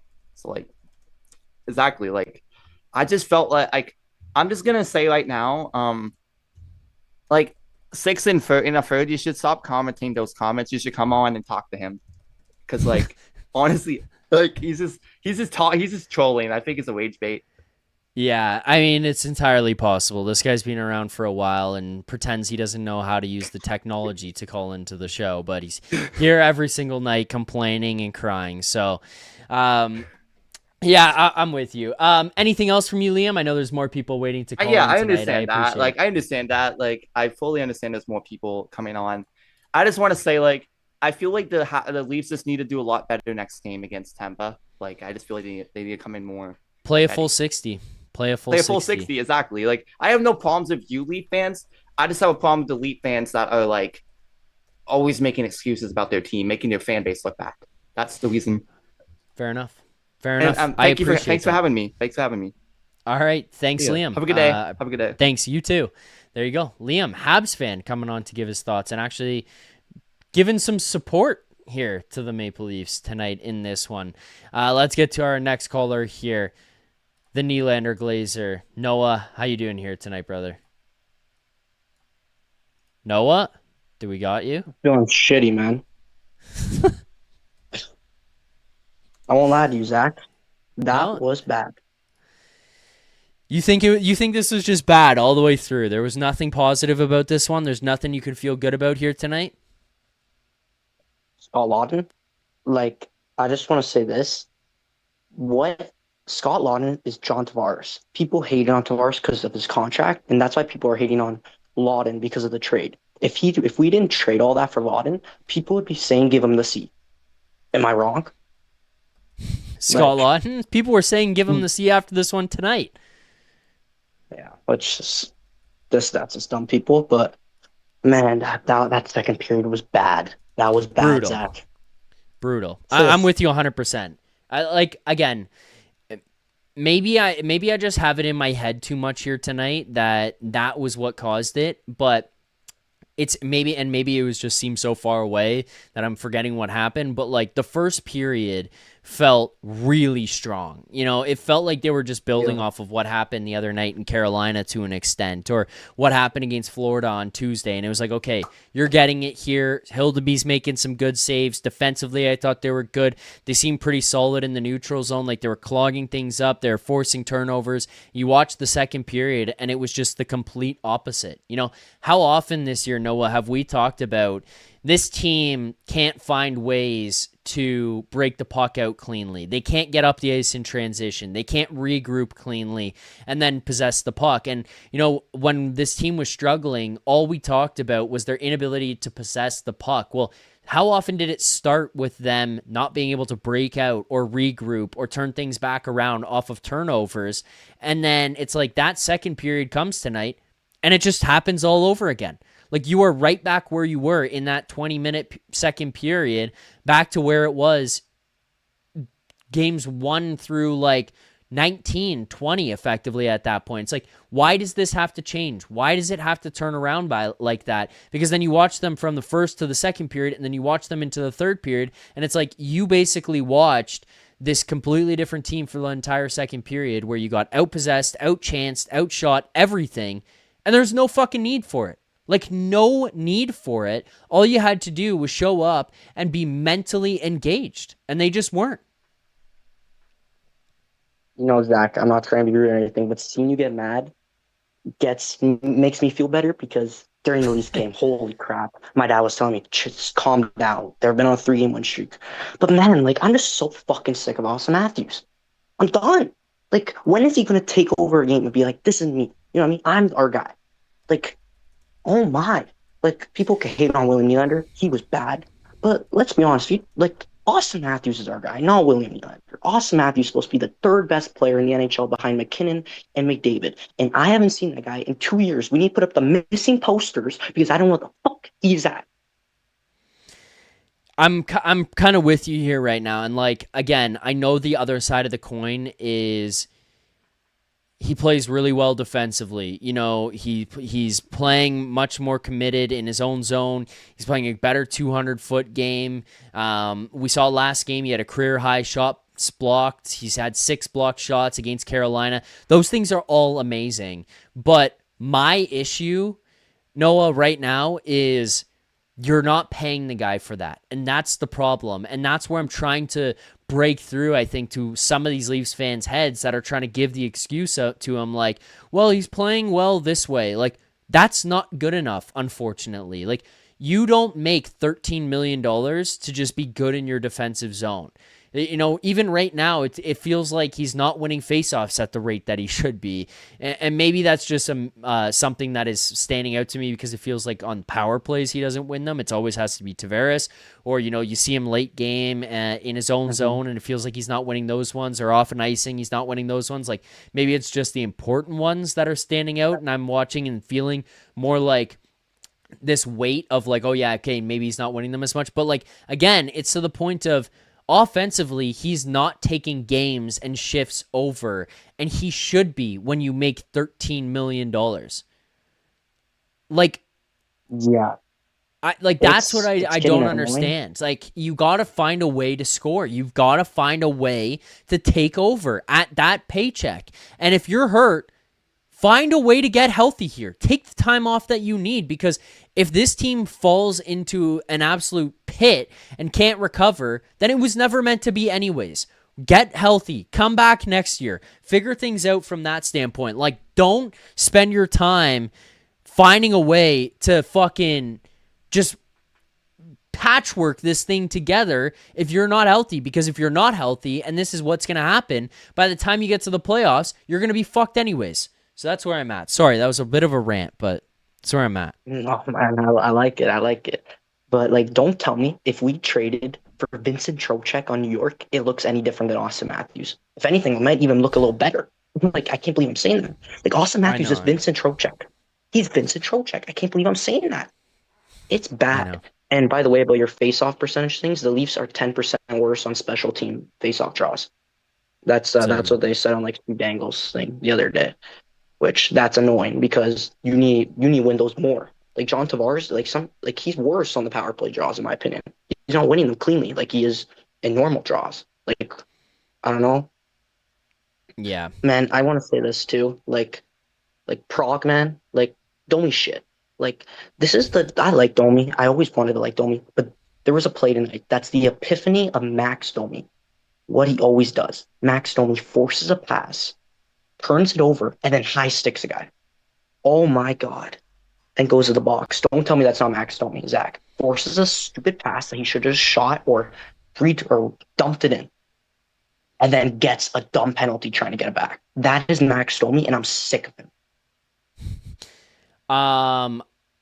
I think that high stick was the Tavares high stick, was it not? I thought it was Tavares who got it. But anyways, that aside, I'm very frustrated with some of the shit that happens with the Domi usage and stuff as well. I would say, though, I think he has been looking better of late. But again, part of that comes with, is Auston Matthews playing well or is he not? Because to your point, like, the stuff Max Domi does, it's fine in your top six if Auston Matthews is playing like $13 million Auston Matthews, not if he's playing like Phil Deneau, because then it's lost. Like the stuff Domi can do gets lost because there's nobody out there who can do the other things or make up for the dumb decisions that he makes or make up for the dumb plays that he makes or the dumb penalties that he takes. Like, it can't get made up for if the guy that he's playing with isn't playing at an elite caliber. Like, it just does not happen in a positive light with him in the top six. You know, if he's down in your bottom six, you're probably not worrying about it as much. And I think we don't really talk about him as much anymore if he's like a bottom six winger. But with him being there, yes, it gets put to the center of attention. And I think if Auston Matthews isn't playing at some elite goal scoring level, then I think that it makes him look a lot worse as well. Oh, by the way, on the thing that was Tavares, that's my bad, my stupidity. Another thing, Zach, I saw you ranting about this earlier, and you were so right. Like, I was, like, nodding my head. Why the hell is Berube switching the lines? Like, oh my God, you old idiot. Like, did he have Alzheimer's? Did he forget the lines? Like, what the hell's going on here, Berube? Like, you saw that third line was working so well, and they have one bad shift, or not even a bad game. I thought they probably might have been our best line still. And you put Cowan there instead. Like, you move McMann up, and McMann in the top six does not work. He's the perfect third-line player. Like, I don't know what Berube thinking, man. Yeah, I mean, again, like, that's the one where I just don't really understand, where it's like you found something with this third line. Why? And I am with him, at least on the evaluation of Easton Cowan right now, that he's had a couple of tough games in a row. And I'm not talking about like Carolina was not his greatest game. He was not a negative to the team, but he just didn't have his best game. I don't think he started that great here tonight, specifically in the second period. And I know once the penalties and stuff start happening, it's like a little bit more difficult, but like it wasn't his best game. And again, I'm not trying to say he's bad, but it wasn't his best. But to automatically look and be like, Bobby McMann is the piece to go there, that's when I get lost, because I thought the third line was really good in the first period. I don't think that, you know, they were as effective in the second, but I don't think anybody was. And then to make the change like that, I'm like, you just broke up a third line that was really working and starting to find some chemistry, to move Easton Cowan when you have a guy that you have played in the top six and has played with Nylander and Tavares before, and Nick Robertson. Like, that to me seems like an easy move, as opposed to sitting here and just being like, well, time to fucking break up the third line that has been going. That's where I just got lost. People thinking Berube's system is bad is just dumb. I don't think it's a system, but some of his like individually coaching like decisions really gets on my nerves. One that like the game we should have lost that game anyways, but like that I bring up to is putting John Tavares in the penalty shootout role. The third guy, we need a goal. Like, I'm not trying to diss JT, but he was moving negative speed out there. Like, I thought Cowan, like I he's a thought we were penalty going to see shootout guy. Cowan. Yeah, I did think we were going to see Cowan, I'll be honest with you. I thought that too. And like another guy, like I need to see Nick Robertson penalty shootouts. I think he would rip it. Like Nick Robertson, him, Cowan, Knies are all ahead of Tavares for me. Like, I don't know why Tavares is going out there. Like, Dobeš had the easiest game, and like he was making a celebration after he got the save. Like, man, your save percentage is 870. Shut up. Like, honestly, who do you think you are? Like, man, I he's so mean, bad. fair for celebrating. Like, can't get mad at the guy for celebrating on the win. But yeah, I mean, the stare down and everything was a little like was a little nuts for sure. But It was yeah, yeah. Anything else here tonight, Noah?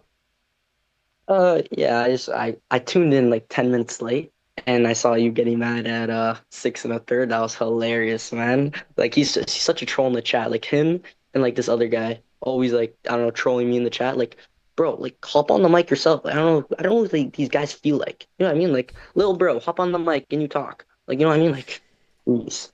Look, That's what I want to say. this is You're all what it is parallel, too. for me. For me, anybody can call into the show. Max just called in 2 callers ago. He disagreed with me. We both shared our points. We disagree, and that's it. Like it's you can disagree, have your opinion. We can discuss it. Maybe at the end of it, one of us agrees with the other. Maybe we change our opinions. Maybe it doesn't happen, and we both end the call like Max and I did here tonight and said, okay, that's it. We disagreed. We're not going to get to the point of agreeing. That's it. My whole thing is like, this wanker comes in the chat every single show for 3 years here now, and all they do in the chat is disagree no matter what's happened and complain about every fucking thing. And every time they are offered the opportunity to call in, they say, I don't know how to use technology. Yeah, you're here in the chat every game watching the show. Fucking call in. You're either just a pussy How old are these guys, bro? or an AI person. I don't fucking know. But that's a very typical troll thing to do, is like, I'm just going to go at you in the chat. And then when you give an opportunity to actually be confronted about it and go head to head on these things, you cower away. And that's all it is. It's just a coward in the chat. But that's the point. That's why I got worked up and wanted to go head to head with it. But anyways, neither here nor there. Right, Zach? Appreciate it, bro. Talk to you hopefully after I leave Swin next game, or else I'll be fully hitting the panic button, maybe. I don't know, it depends. But have a good night, and 6 1/3, fuck off. All right, thanks, Noah. Appreciate the call. We got one more caller here left tonight on the post game. He's called in before. somebody that I've actually met before in person, which is pretty cool to know and get to have call in here on the post game show again. But let's welcome here to the show tonight, Camden. Camden, we got you. You got me, brother. All right, there we go. How's it going tonight, Camden? Not bad. I'm honestly, I've just booked the golf sim out, and I thought about the show. Yeah, man. Why did that make you think of the show? No, I just like I'm with my cousin. He's a Habs fan, and obviously we watched the game together. So I was just as mad as everyone else. I just thought I'd check if you guys were still streaming so I could get in here. My phone's at 4, so it's going to be a quick one. But okay, I will say this: I have a really big problem with the bottom 6 playing unreal right now, and I feel like Willie showed a little bit more effort tonight, but he didn't play great. I thought that top line, they did what they could, but I mean, I'm just really frustrated with Auston right now. I know everyone else probably is as well. It's just, man, like take control of the game for once. And, we've seen Willie do it this year and him as well, but that top 6 has just been a problem. I mean, our PK has been great, but I think Mark Savard needs to go. Like, if it was up to me, he'd be gone tomorrow. Like, how long are we going to watch this power play? Think about it. Every game, if we get 1 power play goal, right? Most teams probably average 2 power plays a game, 1 power play a game. If we get 1 power play goal a game, how many games would we have won this year? Yeah. And, and then also I noticed tonight, like Morgan Rielly's obviously demoted to PK. First power play of the game, he threw 3 shots on net, and I'm like, where the fuck is that? Where are you on the first power play? Like, it almost makes me feel like it's a bunch of egos clashing on the first power play.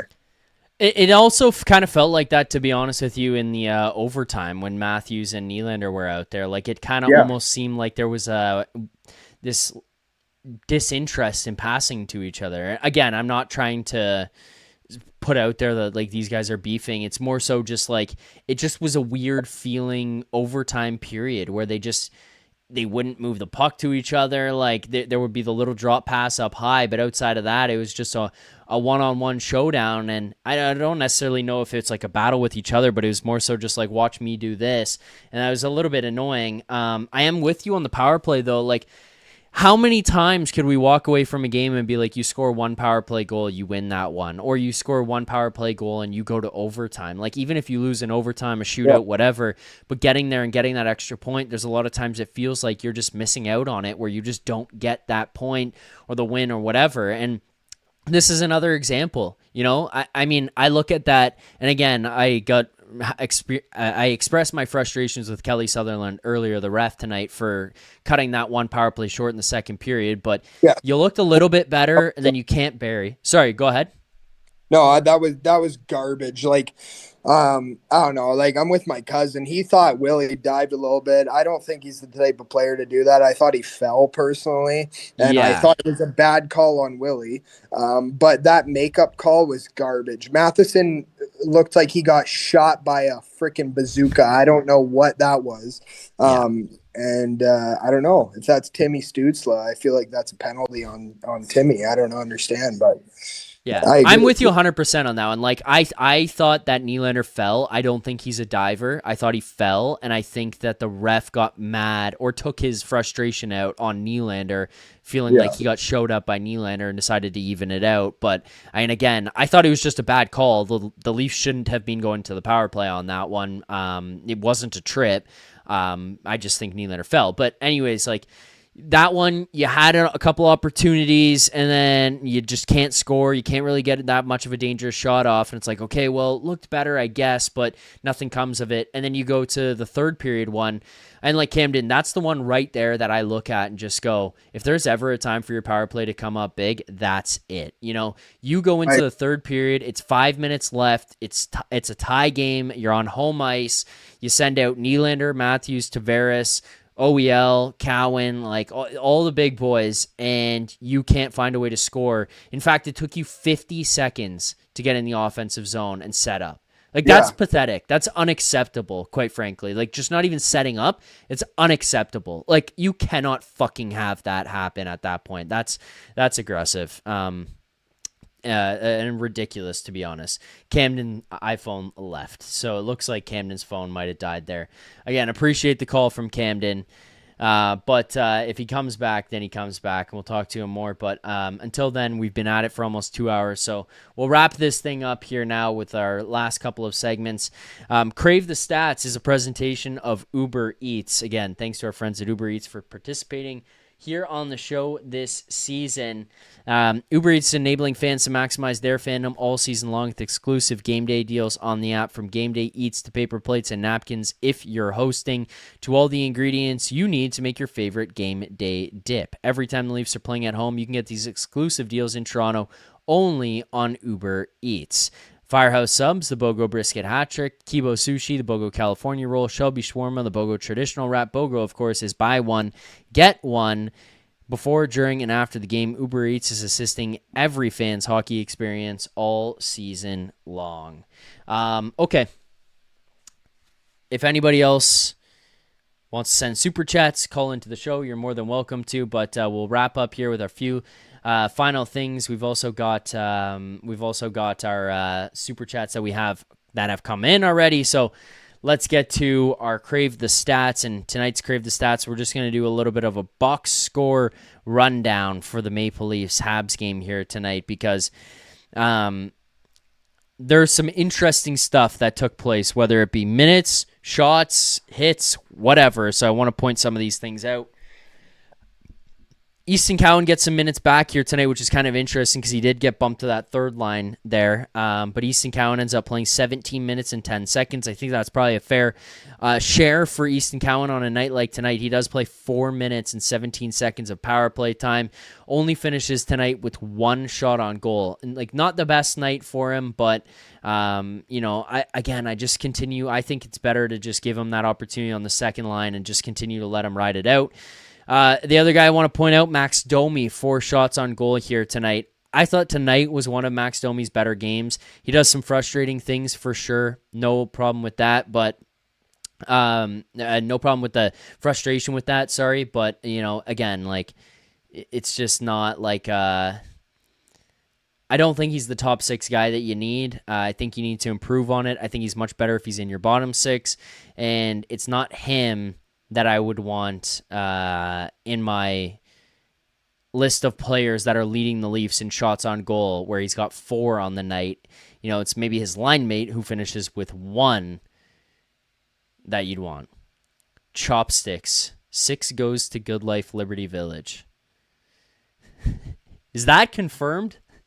There's no way.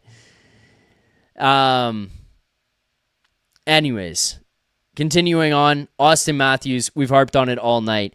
0 goals, 0 assists, 0 points, 1 shot on goal for Auston Matthews. No blocked shots, no penalties, no PIMs, 1 hit, 0 takeaways, 2 giveaways. That's just not good enough. That's just not good enough.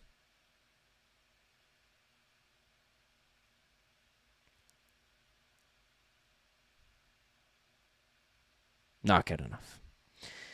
Nylander, 4 shots on goal tonight.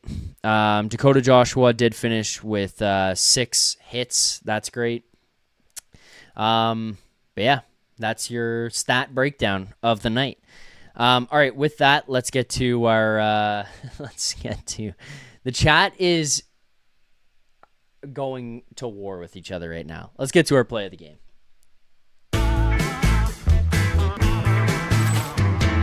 Okay, play of the game for me. By far, and it's obvious it's the only goal, but by far, the play of the game here tonight is the Scott Laughton breakaway slap shot goal. Scott Laughton is fucking awesome, and he is shoving it up the hoops of Leafs fans who doubted this guy, including some of those in the chat right now who just complain over and over and over again about Scott Laughton. I have said it before, and I will say it again. It's probably too expensive for what you paid for Scott Laughton. Fair, but Laughton has been awesome since he came back. Since he's returned to this lineup this season, you can tell why they go out and acquire a guy like Scott Laughton.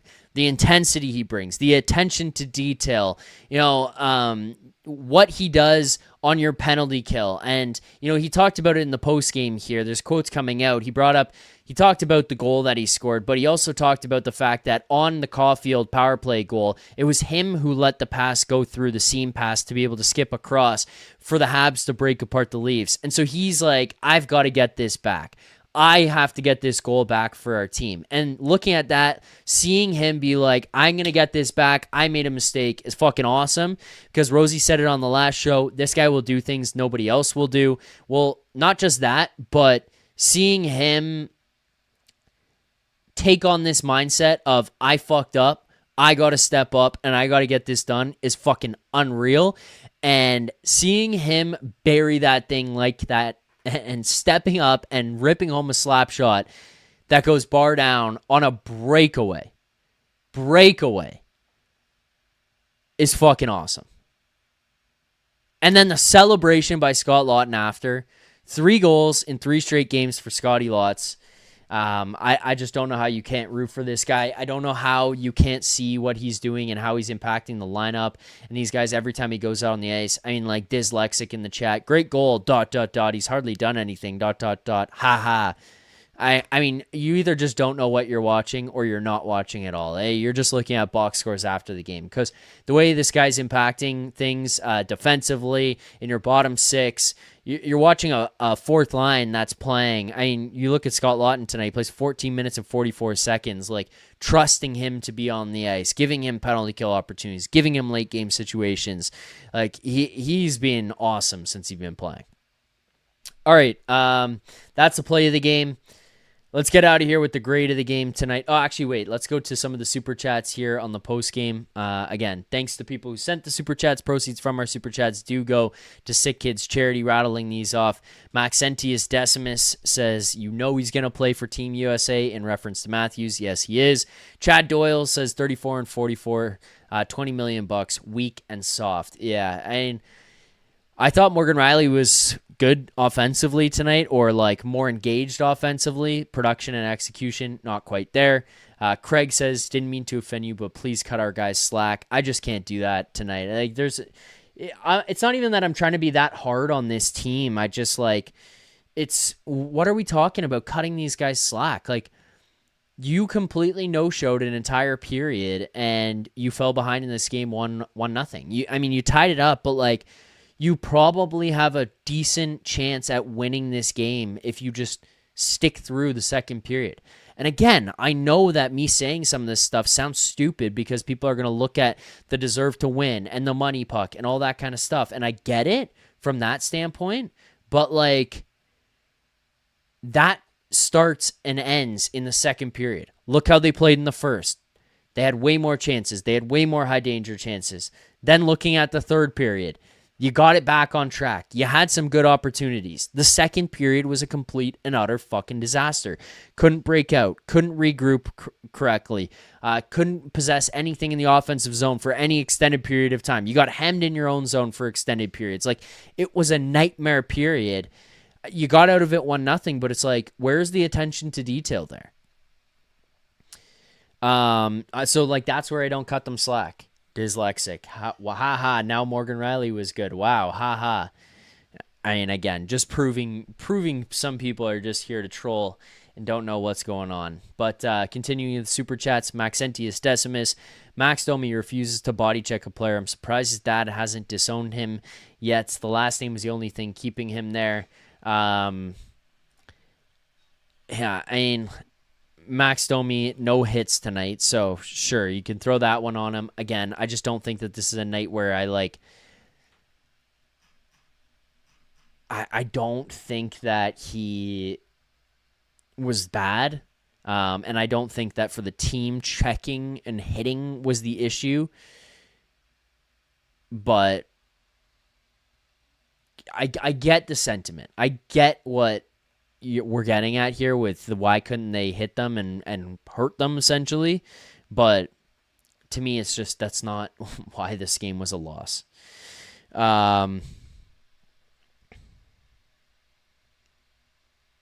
HK Chinese Canadian says, this team finally showed that they don't give a shit. End of 3-game losing streak. It was a 3-game winning streak, but sure. 6 1/3, just having a jerk fest in the chat.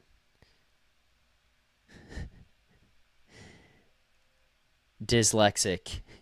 Commenting at himself. That's how you know that's a 6 1/3 burner. All right, final super chat comes in actually from Maxentius Decimus. Address the poll, do what's right. That would be a poll asking to ban 6 1/3. Not a bad idea. You know, I got no issues with people disagreeing. It's just, and I'm not somebody to ban people. It's just the fucking loser mentality and the bitching from somebody like 6 1/3. It gets tiring, and I think the rest of the chat agrees with it as well. I think the rest of the chat, other than Dyslexic, agree with that. I'm not going to ban, but that tells you where the chat's at. 41% of the chat wanted to ban him. Ban! Crazy. I'm not banning him. All right, and final thing to do here before we wrap up. Grade of the game. Send your grades into the chat. I saw a bunch of people send their grades in. My grade is my grade for tonight, I think, is going to be a B-. Hildeby was really good. Penalty kill was decent. They did give up the 1 goal, but like, it's just a weird one. This is more of a vibe one for me, where I'm like, the way that this thing went with the first period to the second period to back to the third period, it's unreal. Like, how do you have that much of a difference? And if you don't have that, you're in a much better spot. And if Matthews and Nylander step up and they can contribute and they can score and they can take over offensively, again, you're in a better spot. You got 1 point out of this one. You move up in the standings. You're tied with the Sens now. Like, there are positives that come out of this, but it's just annoying being like, you could have done it. You could have passed. You could have tied the Habs. Like, the Habs now at 33 points, the Leafs at 30. You gave the Habs a point. A win for the Leafs in reg would have got them tied. Tough one. Also, pointing out, we brought up Morgan Rielly, dyslexic, having a fucking panic attack in the chat because I said that he was good. I didn't say he was good. I said he was better offensively. He was engaged offensively. That was a positive sign. Not good defensively. We know he's never good defensively. Better offensively. Missed the net quite a few times, which is quite frustrating, but tough one for the Leafs. Okay. Thanks to everybody who watched tonight. Thanks to everybody who liked the stream. Subscribe to the channel. 6 1/3, dyslexic. Make sure you don't mix up your accounts next time. Everybody knows you're the same person. Call in if you got any stones. To everybody else, thank you for the super chats. Thank you to everybody who calls into the show. Thanks to everybody who gives their thoughts continuously. I will look forward to hearing back from everybody on Monday night following the game against Tampa Bay Lightning. Thank you guys for watching. We'll see you guys then. Until then, keep believing.